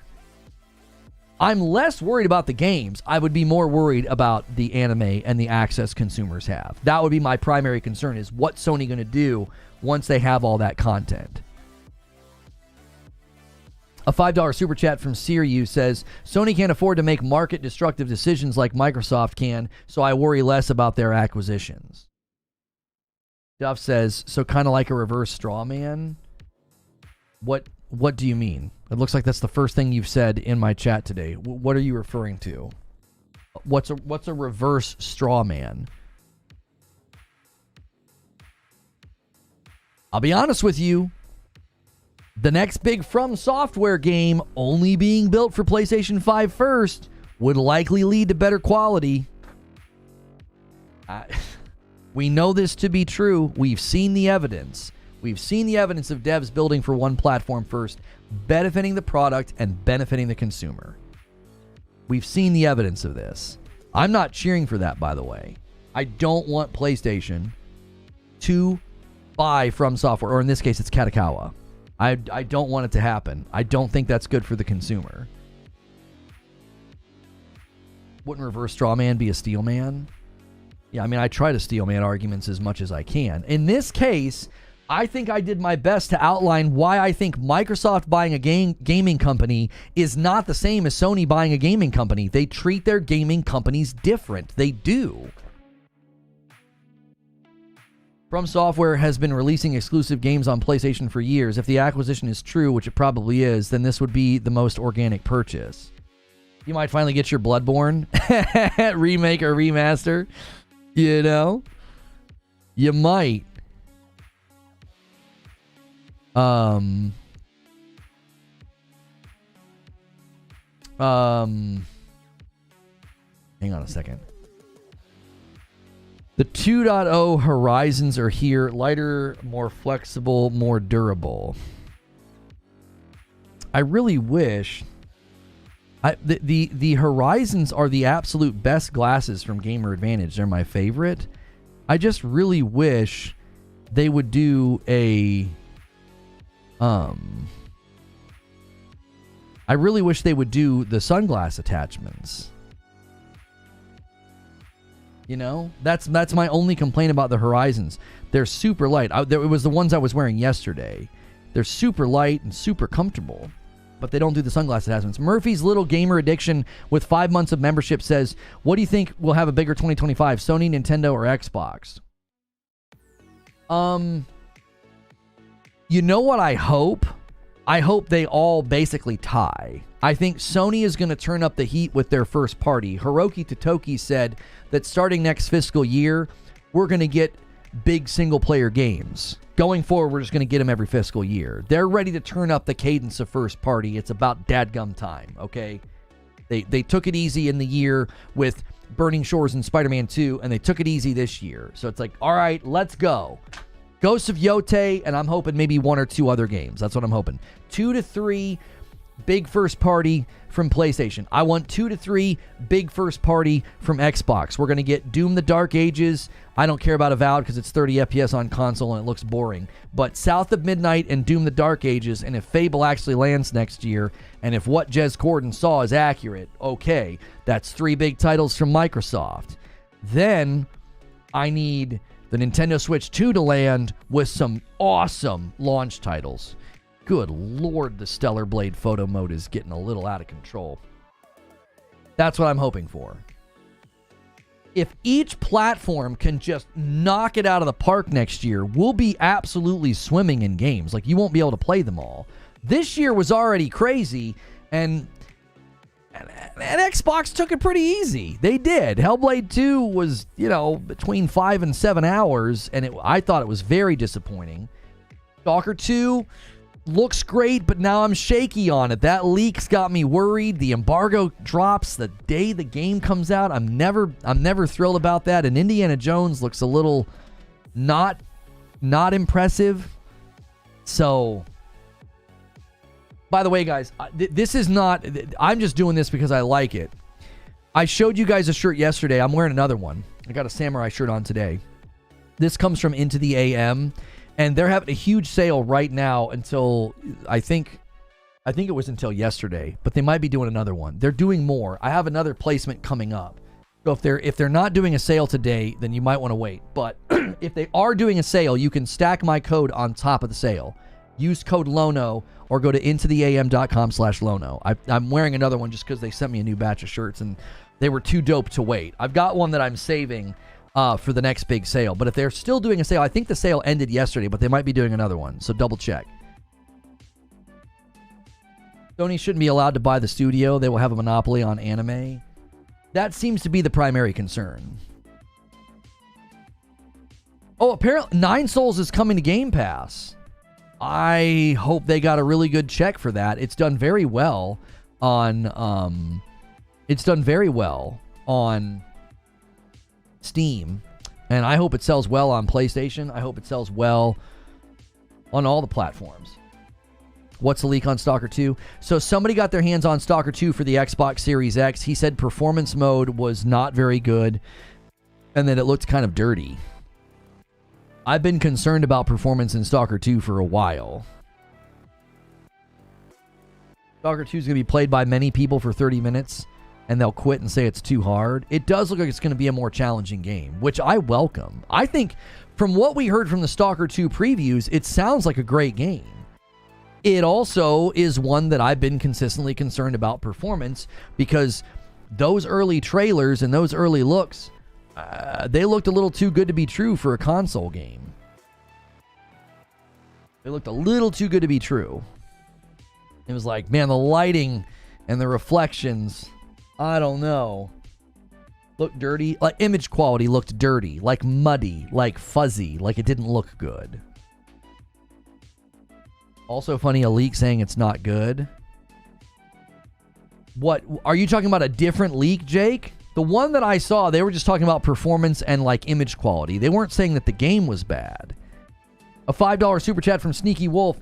Sony using that 30% from Call of Duty sales to go get FromSoft. Thank you, Sneaky Wolf. We're halfway there on the Super Chat goal. We got 30 minutes left on the Super Chat goal. You guys are on pace with the member goal. A nice, strong week. I will be out of town next week for the week of Thanksgiving. I take that week off. We're going to have a banger of a week. Hilly returns for Friday night. So keep the member train going. We'll come up with some stretch goals. You guys can make us play some painfully frustrating games. It'll be hilarious. Don't miss out on those Friday nights, especially when we're having a send-off for Turkey Week. Stalker 2 is Game Pass fodder? It does not look like Game Pass fodder. Stop it. Come on. Eugene says Sony won't have a monopoly on anime. They don't suddenly own all the anime content. The people in here parroting talking points about Sony will never not be funny. So, is there not a concern, though? Somebody's using the word monopoly. Maybe they're using it too liberally. Is there not a concern, though, that Sony would own a lot of the anime and that would be a problem for the consumer? Like when Disney bought Marvel and Star Wars, and now they keep raising their prices. A small team from Ukraine is not going to unlock the power of Unreal 5. It's going to be sub 1080 and 40 to 50 FPS. We know how bad UE5 is on this hardware. Yeah. I think that's well stated, Paul.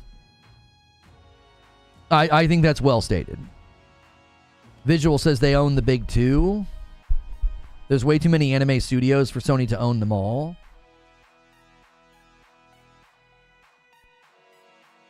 Microsoft buying up stuff isn't a monopoly. Only some are allowed to do that.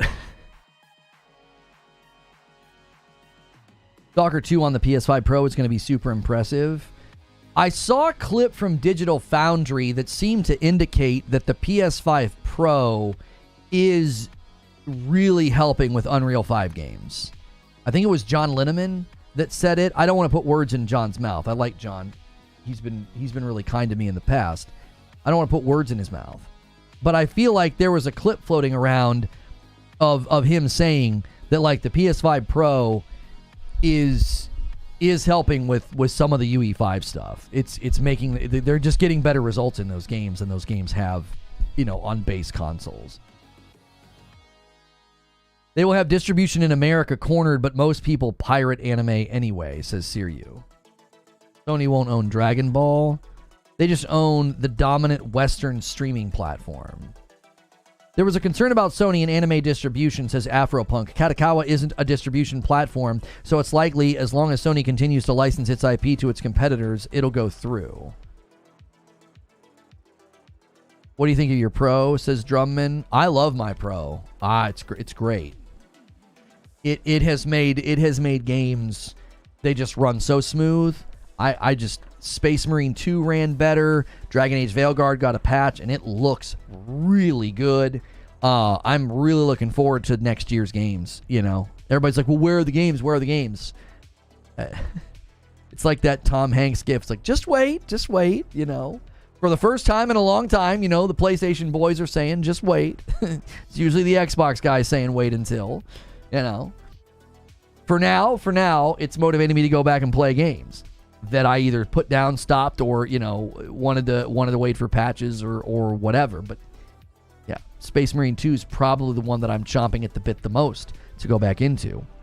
I'm trying to finish Veilguard, dude. Veilguard's huge.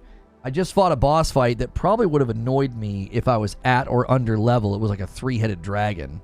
It was ridiculously long fight. It was probably too long, honestly, but it was fun. I think it was fun because I was a little over leveled, and I have one of my comrades will automatically heal me if I get too low. Yo, Sam Taylor with, I don't know what that is, USD. I really wish YouTube would automatically convert to USD for me. Shouldn't be that hard. It looks like that's $2.50. It still counted for the goal, though. First time I engage in your chat. Don't think I'm negative. Just had a rough year for my taste in gaming. Most big games didn't click for me. Sam, I've just had a lot of people come in and do what you did. And it's really, really hard not to just feel like you're being a Debbie Downer. Like, I do. I feel for you. I've been there when the games you were wanting or the games you were looking forward to, like, it didn't land. I was super disappointed in the way Jedi Survivor was shipped. Star Wars Outlaws ridiculously disappointed me. Hellblade 2 was a pretty big blow because I absolutely love the first Hellblade. I love it. I remember I just watched a video recently of another huge fan of the first Hellblade, and they said everything I said. It was just like Hellblade 2 was a massive disappointment. Like, I've totally been there. I have. And I just feel like a lot of the conversation around gaming lately, it just falls into that rut of everything sucks, no good games, the industry's in a shambles, and I'm always like, what the frick are you talking about? Like, I don't have enough time to play all of the games. Prince of Persia was just an absolute joy this year. I loved it. It was the best Metroidvania I played since Ori and the Will of the Wisps. I really enjoyed my time in Rise of the Ronin. Wasn't a huge fan of how it ended, but I liked most of the game. Stellar Blade is my favorite game of the year. I played 80 hours in Helldivers 2. And it's like, that's just at the beginning of the year. That's just like the first half. That's just the first half. I loved Astrobot. I'm really enjoying playing through Lego Horizon with my son. I'm enjoying Veilguard. I can't wait to go back to Space Marine 2. You know, if gaming just, if you kind of fell out of step with gaming this year, if you kind of fell out of gear, you know, let me say it this way. I can't do the gamer therapy thing for the people that are in a bad mood or they're disappointed or not having a good time. It just pulls the vibe down, you know? I did that the other day with a guy, and we went back and forth for 25 minutes. And I tried to show him, and I tried to compel him, and I tried to say, dude, there's so many great games. And it just drove the vibe of the stream down, and people left. They don't want to listen to it. It just, you know, it's not a fun conversation to have. It feels like you're wasting it feels like a lot of wasted effort. So, you know, don't hear me say that and feel like, oh, I'm not allowed to come here and complain. But, you know, it wasn't really on topic. There's nothing wrong with being personally disappointed in games. Just don't assume everybody feels the same way. I feel like Hellblade 2 should have been a lot longer. It was way too short. They ruined combat. They focused on things that did not elevate gameplay, but hurt gameplay. The puzzles were... I don't even want to go down that road. Massively disappointing game. Massively disappointing game. You're not a gaming therapist, true. My intent was never trying to take conversation that way. I know that wasn't your intention, Sam. I know. I can tell by the way you've just continued to hang out that wasn't your goal. And I can respect that. It's like you weren't like trying to be Debbie Downer. But there's a lot of people that do that recently. It's like they come in and they just want to vent. They're irritated, they're upset, they're disappointed, they're unhappy, and they just want to vent. And it's like, see, look, even now, it's like as soon as we engage in the topic, people leave. They don't want to hear it. That's not what people are tuning in for. They're not tuning in to hear me try to talk to somebody who's unhappy about gaming. It's just a vibe killer. Butter says, the industry's in a shambles for a lot of people because they only hear about AAA. I wonder if that's the case. Yeah, and that's why one of the things I've been focusing on with my show opens is I'm like, here are games for your wish list and radar. And I keep trying to grab games that are not like the main AAA. You know, I've been trying to do that. I've been trying to say, hey, check this out. Check this out. Look at this cool game, Karate Survivor, or, you know, all these other lesser known titles. I've been trying to do that more and more. PlayStation posted a blog, the Legacy of Kain series retrospective with the original developers. So, do you think they're going to be doing a new game? Is that why they're talking to these guys? Because they're... it looked like the remaster of Legacy of Kain sold far better than they expected. I wasn't too keen on it. I don't want to play a 10 or 20 year old remaster. If you're going to take a 10 or a 20 year old game, I'd rather be remade. I've always maintained that you want to enjoy gaming again, delete your social media, restrict your time in the online community, spend time going back to games you loved, reconnect with why you started gaming.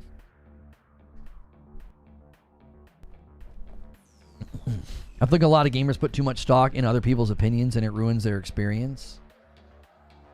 I'm very excited for gaming next year. I really want to know what Naughty Dog has been working on since 2020. Yeah, I never threw that in one of the show opens, and I should have. It became known that it's not The Last of Us. There's a project from Naughty Dog that's been in development for 4 years.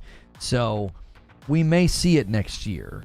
There's also the Horizon Online game that may show up next year. Not the MMO with NCSoft, but they're the one that just Guerrilla's working on. Like, it's going to be like a cooperative game. Paul says, we're not leaving until Lono has a 9800X 3D and a 240 hertz monitor and can never go back to 60 FPS. I think I had a breakthrough with Karate Survivor, says Zubair. I'm getting clears at Legend difficulty. It's like when Neo saw the Matrix and became the One. Does it include vaulting back and forth over things to have an eternal combo? Does that still work, or was that an exploit? The very last attack of your combo, if he went to punch and before he reset into a neutral, if you leapt over something, it would reset the combo. I'm pretty sure that was an exploit. I was doing that in one of my runs. The Naughty Dog game is rumored to be sci-fi from the comics that you collected in The Last of Us. Oh, so like a spin-off? Very cool. After 120 FPS, it's hard to go back. I don't have any intention of ever playing games at 120. No. I think we're too far out from 120 being standard. I'm not going to do that because I know I would commonly be frustrated with the 60 FPS standard on consoles.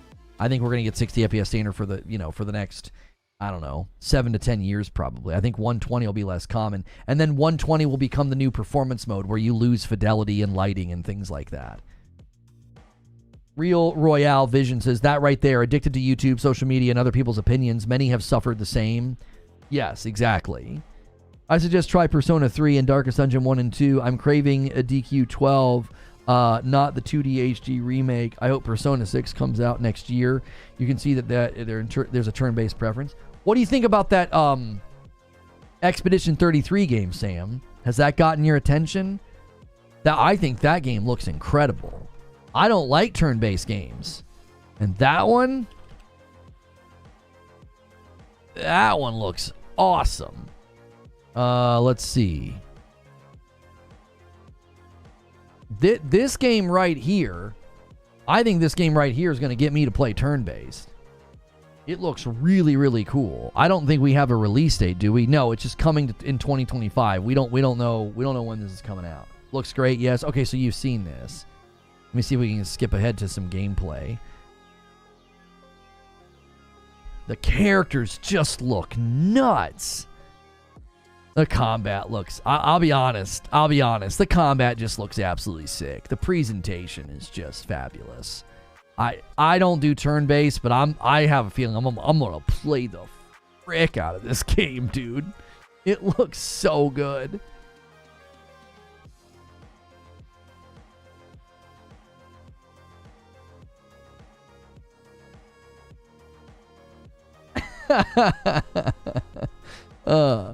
That's a pretty funny tweet. This is a pretty funny tweet. All right, I gotta show this. It says, Jeff Keighley always up on stage like, this is the biggest game I've ever had the privilege to reveal. This is gonna blow your mind, and I'm terrified life will never be the same after it. And then the game looks like this. That's funny. I don't agree, but I think that's funny. That's a funny tweet. Korean or Chinese developers? Oh, I'm not sure the devs working on Expedition 33.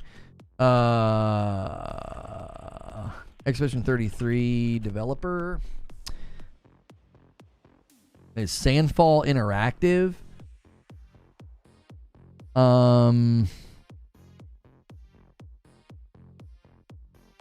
Let's see here. Published by... Sandfall doesn't have a wiki. I can't quite tell. It is a video game developer headquartered in Montpellier, France. Yeah, people in chat are saying French. It says here that they're located in France. Yeah. The art style and the presentation of Expedition 33 just looks absolutely insane. Like, it just looks incredible. I've been shortlisted for a game called Shrapnel? What is Shrapnel? Downloaded on Epic Games Store.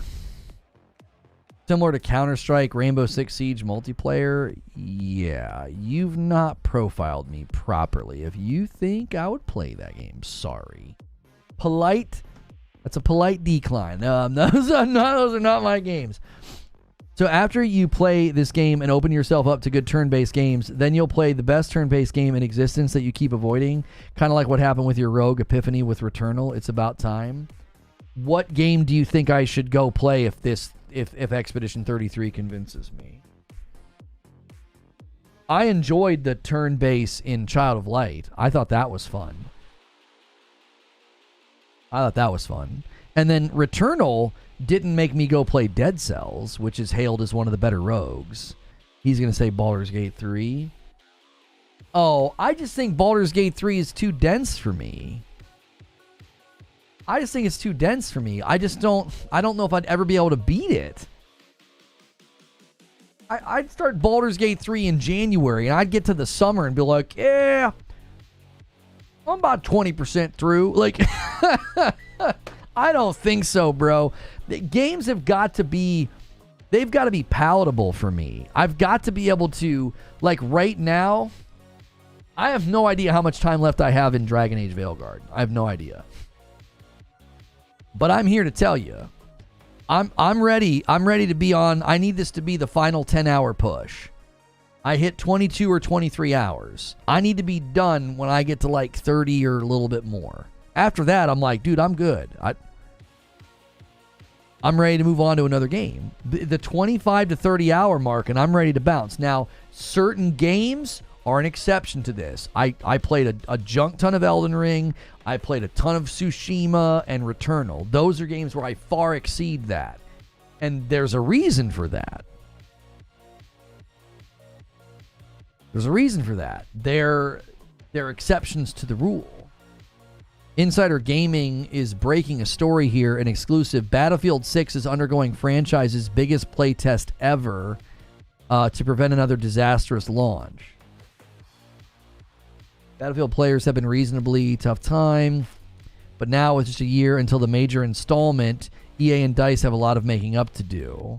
Officially, EA has said that all of the unusual buzzwords you'd come to expect, innovation, groundbreaking, it all looks promising. Okay, here we go.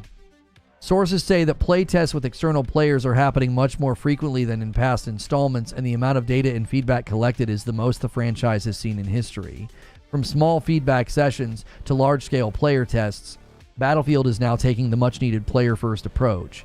It's an approach that we'll see continued to be played out and coming into the start of the year too. It is understood that EA and its studios have been eyeing up the return of the Battlefield community test environment. Well, I mean, I would say that's right in line with what I've been saying for a long time, you know, that if you want a successful live service game, you need to be doing early access and allowing the public to see it and play it and get their hands on it far earlier than a lot of these companies have been willing to do. Yo, it's good, Feed. Good to see you in the chat. Guys, take a quick second and make sure you've smashed that like button. Let's try to get 400 likes. So double check that it saved your thumbs up. Double check that it has saved your thumbs up. And that does help this video find more people. We've been having a great discussion today. And we appreciate all of the support. The people that tune in every day, the people that smash like, the people that gift members, the people that renew members. Thank you to everybody who makes this thing that we do possible. Replicant's currently on my wish list. Can't wait to play it. Games as a service need to be shaped by their communities to be successful. Well, the way I've always talked about this is you don't have a player base yet. You have to grow a player base. And I don't think you can like have a player base materialize overnight. And even when you do get a player base materialize overnight, it can be really hard to keep them, as Helldivers 2 learned, you know. And I'm sure they're totally happy with the results because it's not a free-to-play game. So they made a junk ton of money to fund anything, you know, their next project and more. So, you know, given their size and budget, you know, I would say that you're going to have to really rebuild the idea of like what a game can be. Guys, by the way, you can submit questions all throughout the stream now. We don't relegate this to the end of the stream. I'm supposed to be mentioning that, and I'm forgetting to. Lone Wolf just submitted a question. You can do this as a member. Where are you in Veilguard? I might be able to help judge if you'll be able to wrap it up in the next 10 hours. I just finished the big 3-headed dragon fight. Where, like, you fought one, then you fought two, and then at the very end of the fight, there was 3 heads of the dragon. That's what we just finished. Where they, like, their heads came up out of the water or whatever. So how much time do you think I have left if I'm doing more of a straight-lined approach? The best games for next year? Hard to know. I think Grand Theft Auto 6 will break the internet. I think Ghosts of Yotei looks really good. I think Doom the Dark Ages looks really good. I think South of Midnight looks really good. If we actually get Fable, we're hearing good things. I think Avowed looks boring, and it's going to be 30 FPS on console, so why bother? Trying to think of some of the other games. Next year's going to be a pretty big year. Wysop. Wysop is maybe 60 or 70% done. Okay, 60 to 70% done. Do you know how many hours roughly that would equate to being left? Like, let's say I got 40 to 30% more in the game. Does that mean I have another... That sounds like I have another 10 hours left. Maybe more. Yeah, Death Stranding 2 is next year. Death Stranding 2 looks insane. Looks insane. Do we think 2025 will be bigger than 2023? I think 2024 was bigger than 2023. I think each year has gotten bigger. I think 2021 was bigger than 2020, and then 2022 was bigger, and then 23 was bigger, and then 24 was bigger. I think each year's been getting bigger.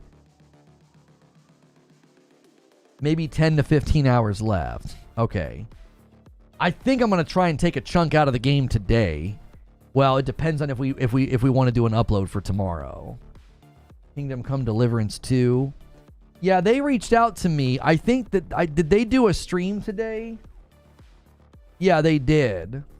They did a gameplay reveal today. Oh no, they're going to in 8 minutes. Yeah, they're going to do a gameplay reveal. It looks like on Twitch. Warhorse Studios. They asked me if I would co-stream it, and I was like, I don't really think that's a game that I would co-stream. I don't think it's a game that I would put a whole lot of time into. It looks really, really cool, but it's that first-person melee stuff. I'm just not into that.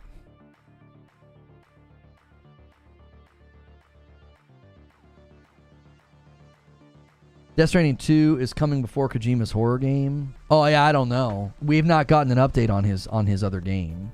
He's got multiple projects. He has like an entertainment, like interactive TV thing. I don't know what it is. And then he's got the thing with Xbox, and then he's got Death Stranding 2.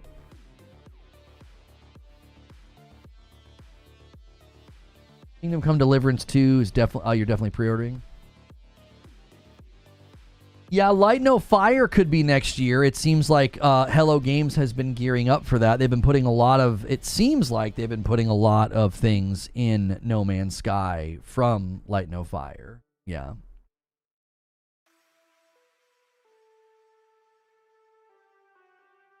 Decima Engine is bearing its fangs once again. If only it was licensed out to more third-party studios.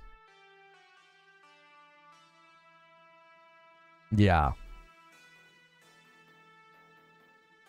Kingdom Come Deliverance 2 is next year? I feel like? Yeah?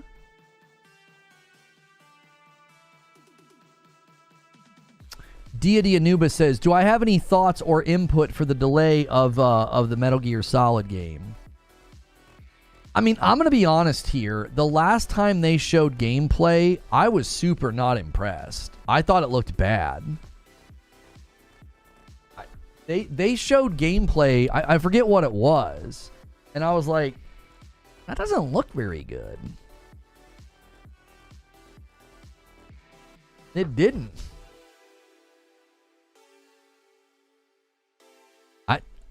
It looked real like stiff and not fun. I don't know. It didn't. Everybody was like kind of like, oh, look how good that looks. And I was like, what are y'all talking about? I didn't think that the gameplay they've shown so far looked good at all. Maybe I'm out in left field. Maybe I'm the crazy person in the room. But I was like, that doesn't look very good. You know.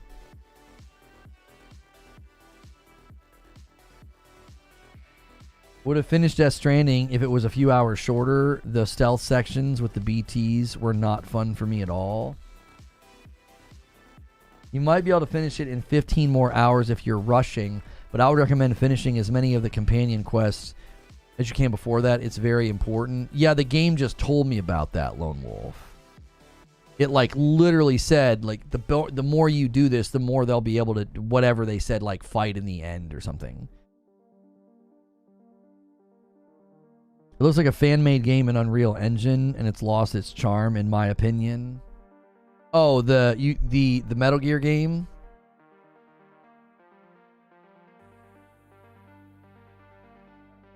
Yeah, I don't know what happened. They just went totally dark. They have gone 100% dark. They haven't said anything. The only thing we had was it was in the PlayStation blog about releasing this year, and then it was in the PlayStation blog, and then there was a GameStop tweet that said it was coming out on November the 17th. So I don't know. I'm not sure what happened.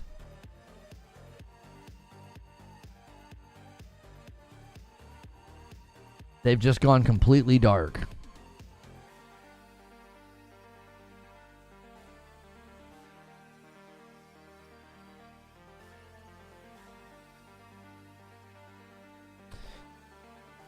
If you haven't played Kingdom Come Deliverance 1, it's hard to understand why Kingdom Come Deliverance 2 is many people's most anticipated. It has that gothic DNA. I think it looks really, really cool. I'm just not down with first-person melee combat. I'm not, like, the whole, like... I'm just not... That's just not on my... I was watching some gameplay, and he was, like, facing off against 3 people, and it always just looks awkward. It's like... Buh! And then, like, there's guys over here, so, like, you gotta back up, and then you gotta turn, then you gotta back up, then you gotta turn. And it's like you got all these guys in front of you, and it's just like it looks so slow, and it was all so boring. It's like it just looks boring. It's like, I don't know. It never looks fun or fast-paced or intense. It always looks awkward. I think people that played them back in the day and like cut their teeth on them, they have a hard time understanding why I think that. But it's like, I just think it looks super awkward and slow. Did Veilguard get snubbed? It only scored a couple points less than Inquisition, which won Game of the Year. Veilguard didn't get any major noms, let alone Game of the Year. It doesn't deserve it. I'm enjoying Veilguard, but it's not a Game of the Year. It's not. The reception wasn't strong enough. They've very, very much made an RPG. Listen, if I'm enjoying an RPG and fans think it's not deep enough, I think that says a lot. I very much like the linear, palatable, RPG. And what Eugene's saying is a factor. Inquisition won in a very down year. This year has been nuts. There's huge, huge games that come out. There's really, people acting like, what did Ryan McCaffrey say? Didn't he say it was like one of the worst Game of the Year group of nominees ever? And I'm like, why? Because you don't like the games? Like, I think it's great to see games like Metaphor and Final Fantasy VII Rebirth and Astrobot all sharing the same stage. That's a celebration of gaming. It's like, look at the diversity. Now, again, Elden Ring being up there, the Erdtree being up there, it shouldn't be up there. It's not a game, it's a DLC. But, like, Veilguard didn't stand a chance.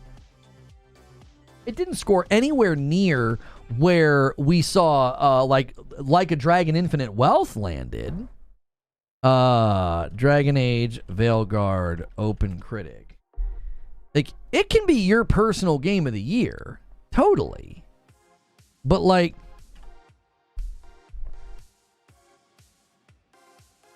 this is where it ended up. It's an 81, and it's got 107 things. Now, listen. This is the exact same score that Stellar Blade got. This is the exact same score that Black Myth Wukong got. Now, Black Myth Wukong and Stellar Blade had a lot more popularity with the users. You go to Dragon Age Veilguard Steam, and then we'll see what PlayStation users thought of it. Because I feel like the PlayStation Store, I feel like the score started to go down a little bit. It's got a 71% on Steam after 22,000 votes. All right.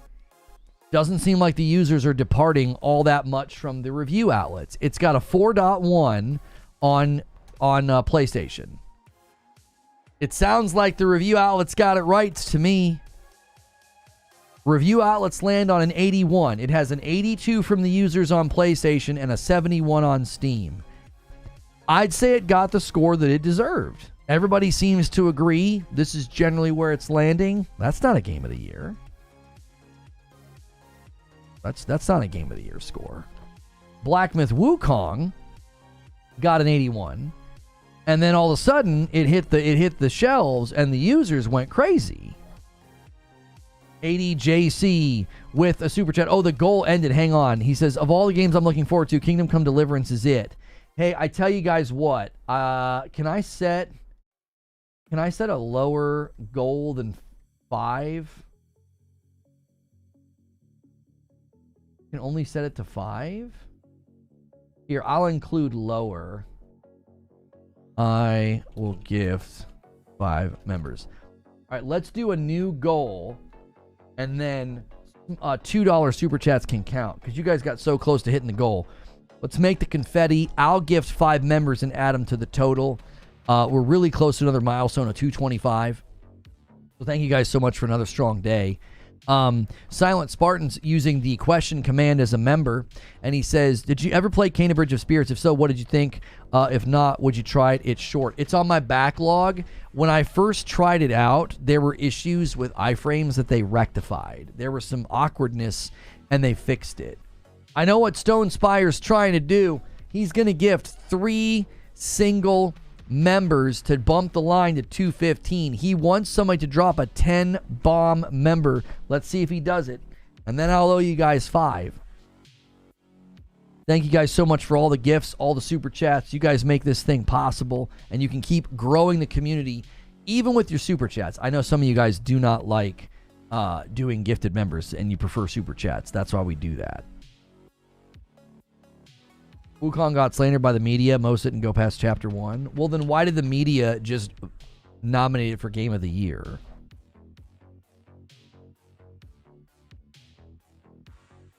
Yeah, Veilguard started out weak for me. It was like a 7.5, and it's definitely grown to like an 8.5. It's gone up by like a whole point. I think the story's actually pretty good. I think the structure of the environments, the exploration, I think the combat and your skill tree build, I think all that's very enjoyable. And then I super avoid the one character that brings all the dumb nonsense into the game, who like basically screams at you every conversation that they're non-binary. Like, I just avoid that character, and I haven't had any issues feeling like the game is browbeating me with preaching. I definitely know that that is in the game, but I was having such a good time with the combat and having such a good time with the world and the story and the characters that I just basically was like, well, I'll eat around that. I just won't pay attention to that person.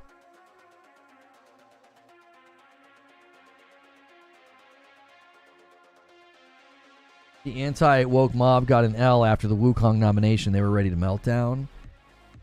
Well, and Praise the Oak is saying shift in culture. This is what I think happened. Guys, take a quick second. Let's get 40 more likes on the video. We're almost there. We're almost to 400.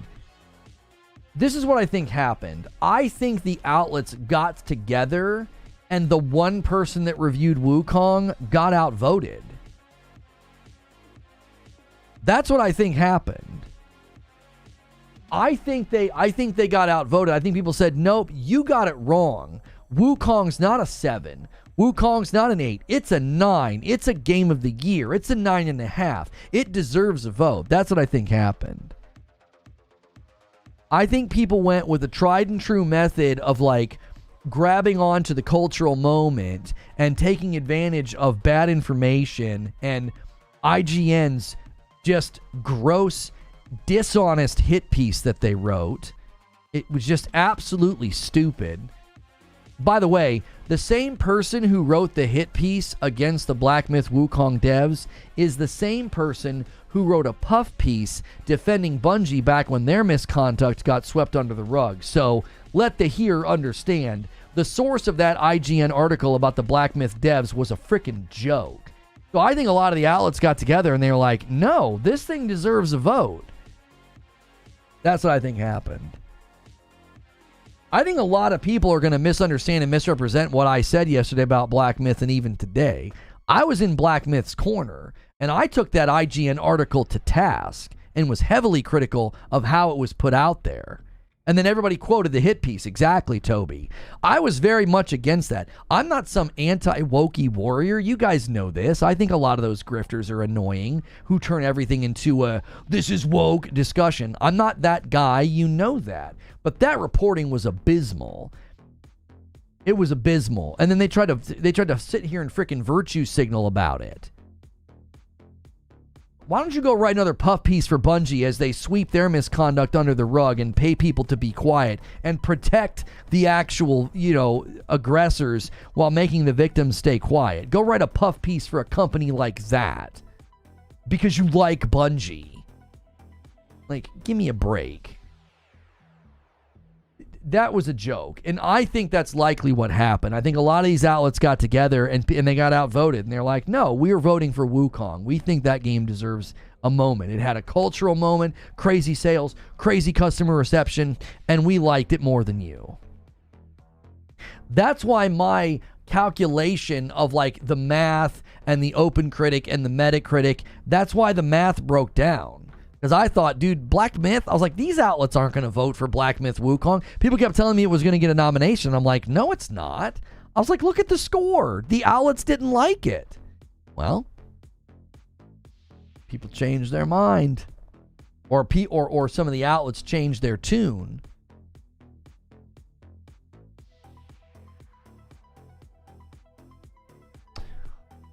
Spice King says, what game should be in Erdtree's place for Game of the Year? I'm thinking maybe Stellar Blade due to its similar Metacritic, Open Critic score to Wukong.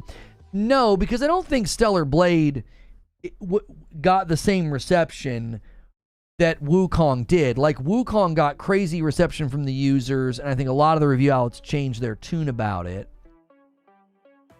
Here's what I think should be up there just based on the number of reviews and the critical reception. It should either be Like a Dragon Infinite Wealth or Prince of Persia.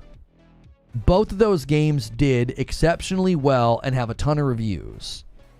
I don't think Stellar Blade should be up there before Prince of Persia, and I don't think Stellar Blade should be up there before Like a Dragon. Yeah, clip that and call me a pony. Like, I've not once tried to simp for any of the PlayStation titles if I don't think they deserve it. I'm like, I just don't think Stellar Blade was at that level. It's my favorite game of the year, by the way. Like, I really hope the hate watchers and the people who think they know me really hear me say that. My favorite game this year is Stellar Blade, and I'm here to tell you, Like a Dragon or Prince of Persia deserve to be up there before Stellar Blade. Based off of reception, review scores, and the critical acclaim, those are the games that should be up there, not Erdtree. Stellar Blade deserved a better score? I don't think so. That's just my thought on it.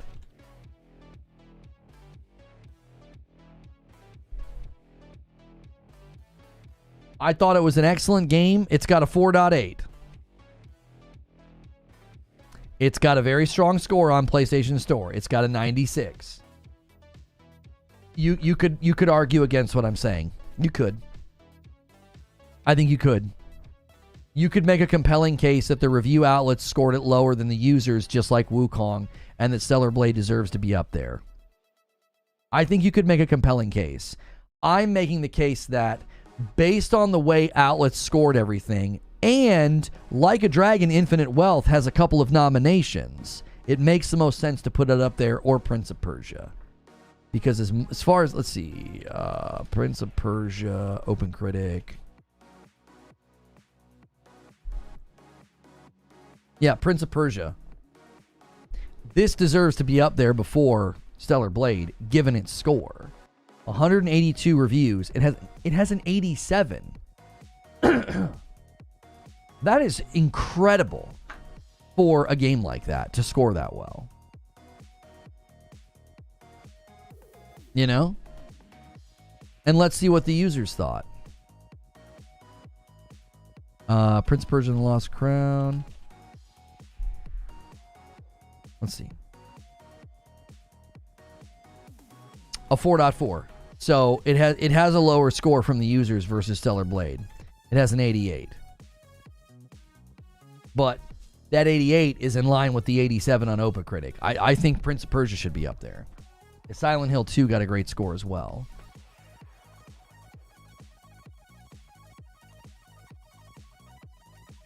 Eugene says, "What's the score without all the boobies?" Yeah.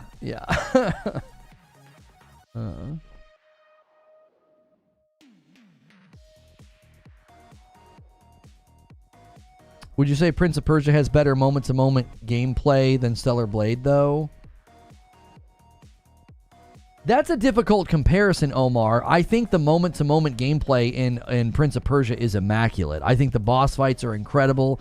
I think the platforming challenges are fabulous. I think the interweaving of all of your different abilities that you get into the challenging platforming as well as the combat is expertly done. I also think Stellar Blade's moment-to-moment is expertly done. I think that's a really, really tough comparison, but I think what they both set out to do, I think they do very, very well. And I think Prince of Persia getting an 87 on OpenCritic after an insane number, that's a lot of reviews. So Prince of Persia has more total reviews than Astrobot or Erdtree, like 187 reviews. Do you know how hard it is to get an 87 when that many people are reviewing your game? Based on critical reception and the people voting, if you didn't put Erdtree up there, it would have been Like a Dragon or potentially Prince of Persia. Or Silent Hill 2. Yeah. I think the score would be higher without all the boobies. That was a major criticism. They painted Eve as shallow, but acted like 2B was such a deeper character. They're very similar. Omar. Eugene was talking about the 96 on PlayStation. You honestly think it would have gotten a higher user score than a 96 if it was like a guy, like a ninja, fully clothed? I don't think so. I think a lot of those high scores are because dudes are out here drooling. Come on. Oh, you mean the review outlets? Oh, no, I agree with you then, Omar. I misunderstood your point. When Eugene said what he said, he was talking about the user score at 96. If you're talking about the critic score, then I agree with you. The critics would have scored it higher if it was just like a guy and there wasn't a bunch of jiggle boobies everywhere. A 10 spot from Furious TV says, Sony's acquisitions are just as bad as Microsoft. They destroyed Bungie. No, they didn't. They absolutely destroyed the studios doing Concord with corporate woke United Nations mandates. False. Yeah, thanks for the 10 spot. You're spreading lies. You're literally spreading lies. Lies that can be proven false with facts. Bungie employees stated that they were headed to financial trouble apart from the Sony acquisition. Bungie destroyed themselves. Pete Parsons admitted to running the company into the red by spinning up too many incubation projects. So, falsified. Second claim, they destroyed the studios doing Concord. False. That studio had toxic positivity. They procured $200 million in funding before PlayStation even entered the picture, and another $200 million in funding from other people before PlayStation even touched the dadgum game or published the dadgum game. That has nothing to do with Sony. I don't know who you're watching or who you're getting your information from, but you're just spreading lies. Sony didn't do anything to either of those companies. It was all self-inflicted. Sony's literally saving people from layoff. 155 people were absorbed into SIE instead of being laid off. Like, you're literally just saying things that aren't true. Toxic positivity is still wokeism? Oh, golly. It's one of those. Yeah, those were people that put together the studio before PlayStation entered the picture. PlayStation didn't enter the picture and change the leadership structure of Firewalk. Firewalk was that, they were like that before the acquisition. You don't know what you're talking about. Toxic positivity is part of the progressive mind rot. The irony of talking about mind rot as you just tipped me €10 to spread lies. I mean, talk about mind rot. Homie, you're in here spreading stuff that just is completely made up and not true.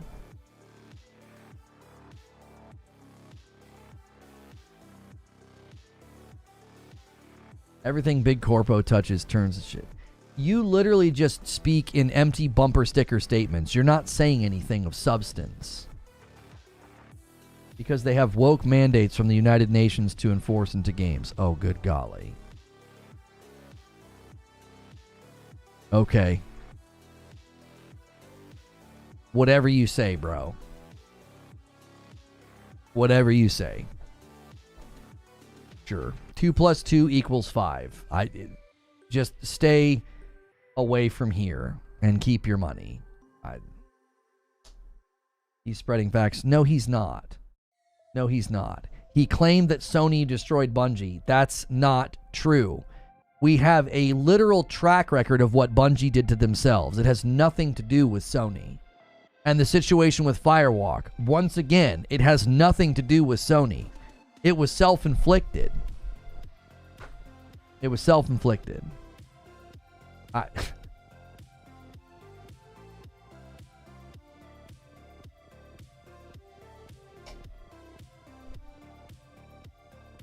Insane political Kool-Aid. That's what I'm saying. This dude's big mad. He's big mad about stuff that's not even true. Bungie is hurting Sony, not the other way around. I think Sony's getting what they want. I think they're going to get the talent, the tech, and the insight from Bungie, and potentially the IP of Destiny. I think that Sony will be perfectly fine with that. Sony is evil. They had to have done it. Okay, that's a super compelling argument. They had to have done it. Do you have any facts? Do you have any information? Do you have any actual analysis of the situation? Any insider interviews? Any journalists? Any anonymous sources? Do you have any counter evidence to the evidence available in the market right now to track what happened with Bungie?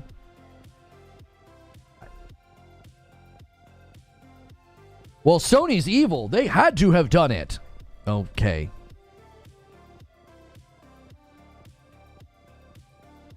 I tell you what we're going to do. This is what we're going to do. I don't want you to get gifted memberships.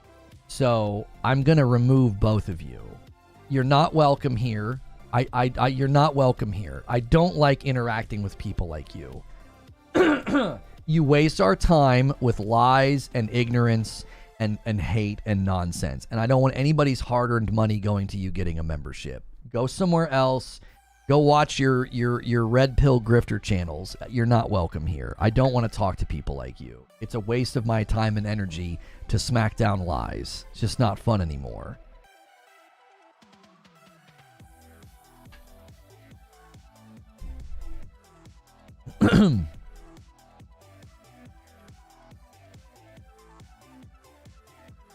Like, if you're going to, I know what you're going to do. You're going to go and tell people that, oh, it's an echo chamber over there at Reforge Gaming. It's an echo chamber. No, we have better things to do with our time, and I don't want you getting a gifted membership. Game Over Cholo with a super chat says, I just tagged you on Twitter where I picked 5 out of 6. Got a finalist since September. I'm very okay with the nominees. Just missing Helldivers 2. Thank you. Guys, we need 3 more super chats, and we need 10 more members. Let's go out with a bang here. Let's go out with a bang. Let's do what we do now that we've taken some people out of here.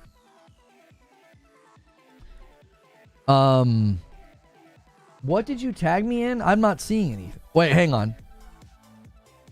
I got you. So you said, back in September, I nailed 5 out of 6. Okay. Let's give some flowers here. September 28th, Game Over Cholo said, my Game of the Year finalists are Rebirth, Balatro, Astrobot, Wukong, Helldivers 2, Erdtree. Good golly. You shot a really, really nice bracket. Patrick Q gifts a member. Thank you, Patrick Q.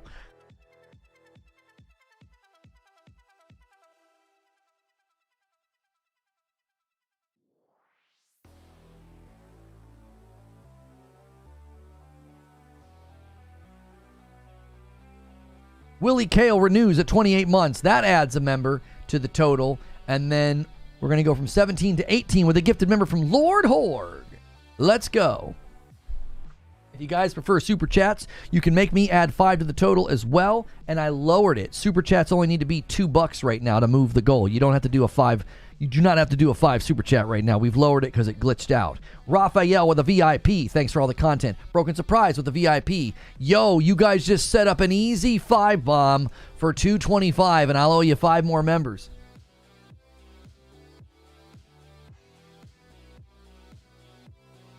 That's a lot beyond the red pill. You know what I mean. You know what I mean. I just don't feel like interacting with people like that. Just go hang out on those channels that just spread that nonsense. I don't want that here. It's so tiring to have to dismantle falsehood and lies. I'm just not interested in it anymore.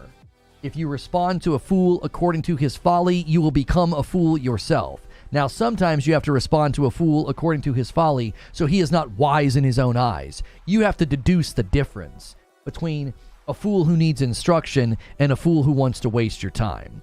Rissick with a gifted member, and Raphael with a gifted member takes us to 222. Let me set up the writer's room. That's a segment we're going to go to here in just a moment, and you can come with us if you're a member. If you don't get a gifted membership, you can pick one up by hitting the join button and pick that member plus. It's $6, and it counts as 2 members. I would love to see a bunch of people jump into member plus. 223 from Aaron Wright renewing. What up, Reforge Squad? I'm hoping the Sony From Software merger goes through. Why? They've had a strong relationship for years. It's not going to be good for anime fans if it goes through. And a 10 bomb from MASH. He takes us all the way to 233. Thank you so much, MASH, for your continued generosity.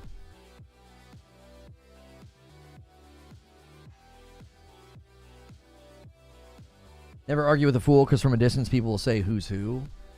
It's just so much wasted energy. I just don't like wasting my energy on it anymore. It's tiring. Joker Quinn with a gifted member takes us to 334. Thank you so much, Joker Quinn. Little run here at the end. Sneaky Wolf with a $10 super chat. We only need 2 more super chats to make the confetti. You got 8 minutes. Stellar combat, 0 performance issues, great art style, new IP, studio's first game, cosmetic variety, overall great gameplay. That's my compelling case for Stellar Blade, deserving Game of the Year. It's honestly hard to argue with what you just wrote, Sneaky Wolf.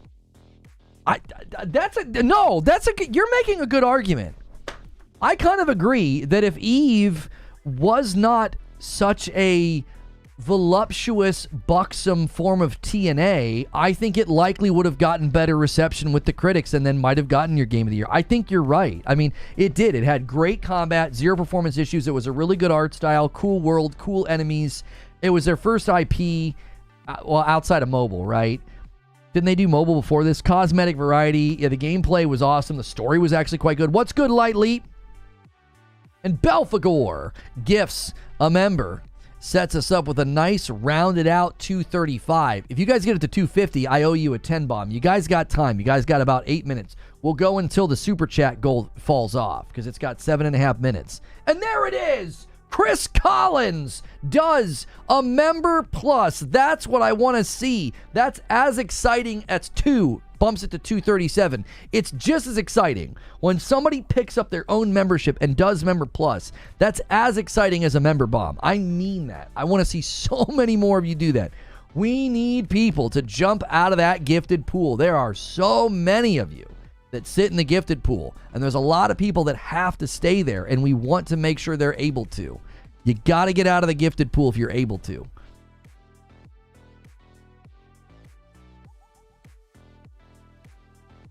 Ironically, the horny Coomers yelling so loud about how horny they are is what caused the game to score lower than it should have.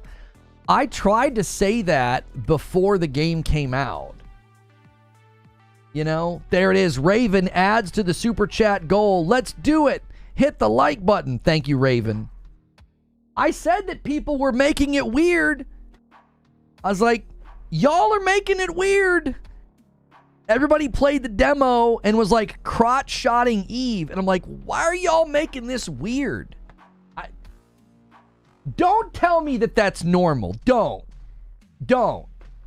normalize it. It's weird. If you think she's hot and you like photo mode and you want to put her in scantily clad outfits and all of that, okay. But I'm here to tell you, y'all made it weird. You made it weird for everybody. It's like, I really want to play this game. The combat's, it reminded me of Sekiro. It reminded me of Liza P. I really, really liked it. And every time I opened up Twitter, dudes were drooling and pointing the camera at her butt and her crotch. And it's like, what are y'all doing? Like, why? It's so far beyond I want an attractive character in my game. It's so far beyond that. I wish people could see that. It's like you're claiming that there's some efforts to make the game characters uggo, but you go so far in the other direction, it just gets creepy. It's like it just gets creepy. It's like, why?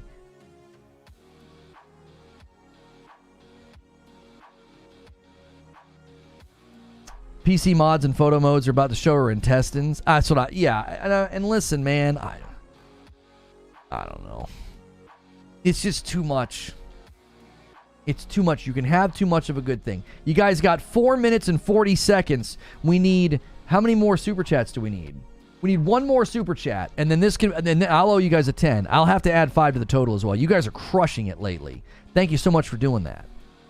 Quickly now, let me set up redirect, and we will get out of here.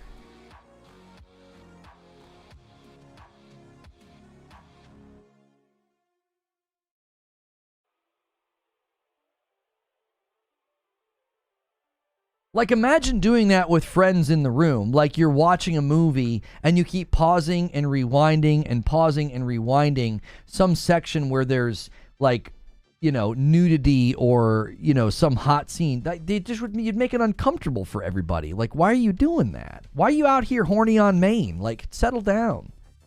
And Trill Troll nails it, and he says, there's the confetti. Oh, here comes all the super chats. You guys are crazy. Trill Troll says, the team's first AAA game, Casually Trop, one of the best combat systems and an original soundtrack this year. A 20 spot from Milwaukee. Thank you so much. EA, Microsoft, Embracer, and Sony collect game IPs for China as undercover Pinkertons in total collaboration with what country's financial incentives just to rob the West out of all the game jobs.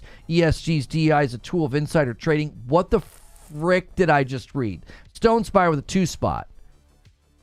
All right, I owe you guys 10. I'm going to add 5 to this. I only add 5 when we do the super chat goal. You guys can basically gift through me, so that bumps it to that. And then MASH with a 10 bomb takes us up to 52, 252. I owe you guys 15 now. Dadgummit. All right, hang on a second. I'm going to do 10. I'm going to do a 10 and a 5. I was hoping there'd be a full armor set for Stellar Blade. What's that from? That is pretty awesome armor. And then Stone Spire bumps the line by 1. Stone Spire can never stop. No, he bumps it again. 54. What do you... Oh, I know what Stone Spire's doing. He's going to bump it to 55. He's tempting that 20 bomb. He wants a 20 bomb at the buzzer. Stone Spire, you're ornery, bro. You're ornery. You obviously have no idea about Japan-China relations. K. That's my response. K. You don't want a real adult discussion about what's really going on. So, okay, I'm just going to reread what you said. EA, Microsoft, Embracer, and Sony collect IPs for China as undercover Pinkertons in total collaboration with the country's financial incentives to rob the West out of game jobs. ESG's DEI's a tool for insider trading. I have a feeling that you don't have conclusive, solid evidence for that. Oh, that's a response to Super Chat. I was like, what? I was like, what the heck, Hyde? That doesn't seem characteristic of you. I was like, huh? I have a very strong feeling that you don't have compelling evidence. You watched somebody who's piecing together nothing and has you convinced that that's going on. Been 12 years they're financing it and they pretend their games are not blackmailed by it. Sure. Sure, Jan. Sure. Yeah. Western companies and Japanese companies are doing that, I'm sure. They're all just an arm of that country. Sure, Jan.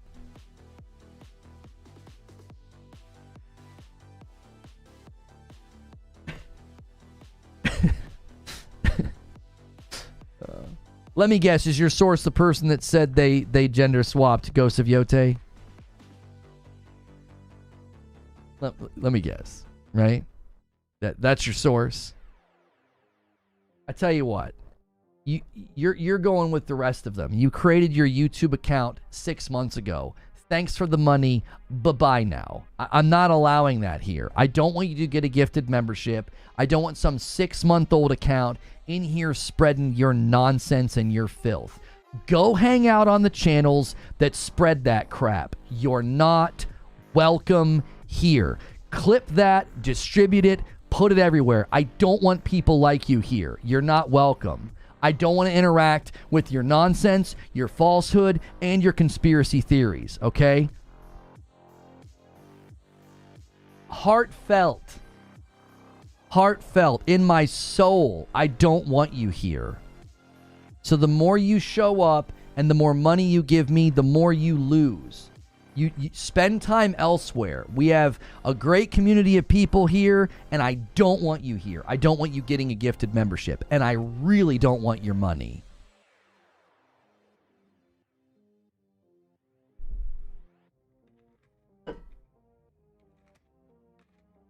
Okay? Just so we're clear.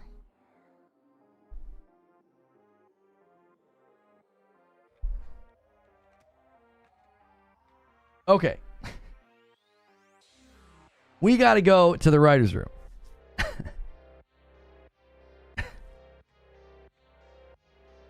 We got to go to the writer's room. I'm just going to have a no tolerance policy for that stuff nowadays. I don't want to do it. I'll take his money. Yeah, but the problem is, Eugene, is he'll get a gifted membership, and then people feel weird about gifting memberships when someone like that gets one, and it's just like, no. You keep your money and go away. You know, there are channels, and there are streams, and there are communities that you can go hang out in, and you can all say that guy's just going to stay ignorant, and he doesn't want to know the truth. And sure, yeah.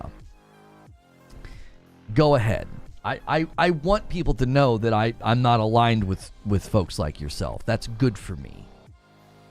I want that to be known. All right, I'm going to spam a link in chat for the writer's room. All right? I got to thank a bunch of people, though. Okay? I got to thank a bunch of people. I got to thank Stone Spire once again setting up so many dunkers. He tried to set up a 20 bomb dunker at the end, but we got to go. So you're not going to get it, but maybe tomorrow. Thank you so much for doing that. Huge thank you to MASH for continuing to be overly generous. Trill Troll and Raven with super chats. Chris Collins for doing a member plus. Belfagor for doing consistent gifted members. Joker Quinn consistently gifting members. Sneaky Wolf with the super chat. Raphael and Rissick, thank you guys for gifting. Lord Horg, gifted members. Patrick Q, the super chats from people like Game Over Cholo and ADJC and Sam Taylor. Sam Taylor, thanks for hanging out today. I know we got off on a bad start, but you stuck around, you super chatted. I get where you're coming from. I hope you find a game that brings you joy, right? More super chats from Sneaky Wolf. and Siriu and Edward Holz, right? And SDO. Thank you for the super chats also from Wired Rope and Count Quackula and Will Broke Boy Lewis and more from Raven. And then Mr. Grimm and DK Baker, always gifted members. So many people to thank today, and that's everybody on my fan funding page from today. Thank you for making what we do here possible. The super chats, the renewals, the upgrades, the gifted. It's why I'm able to do this full time. So thank you so much to all the people that did that. And we're now going to go to the writer's room. So listen, I'm not paid up yet. Wait, I owe you guys 5 more.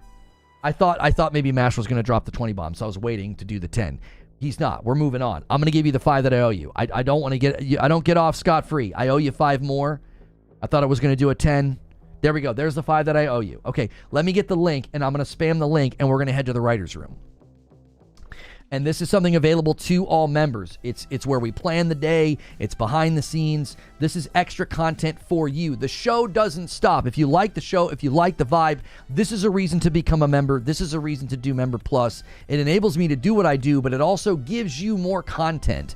And if you like the vibe and the community and the talk show and you want to keep on riding with us, that's a great reason to become a member, okay? I'm going to spam a link in chat, and then I'm going to redirect us. Thank you so much for being a member to the channel. You may have gotten a member today. You might be asking, why on earth is this hitting my YouTube feed or my subscription feed? It's because you are a member to the channel, and someone may have gifted it to you. We are at 255 members on the week. Now, a lot of those are renewals, but a lot of those are gifteds. I gifted a bunch today, and I spent the last 30 seconds or a minute of the previous show thanking everybody who gifts and makes it possible. So you might have got a shout out at the end of the last stream. So thank you so much to everybody who does that. And then continue, if you're watching this right now and you're on a standard membership or a gifted membership, please consider upgrading to Member Plus. It's $1 more, but it really is going to open a lot of doors for us. I'm going to end the previous stream and switch the thumbnail because we are no longer in a live environment. We are now in the members environment.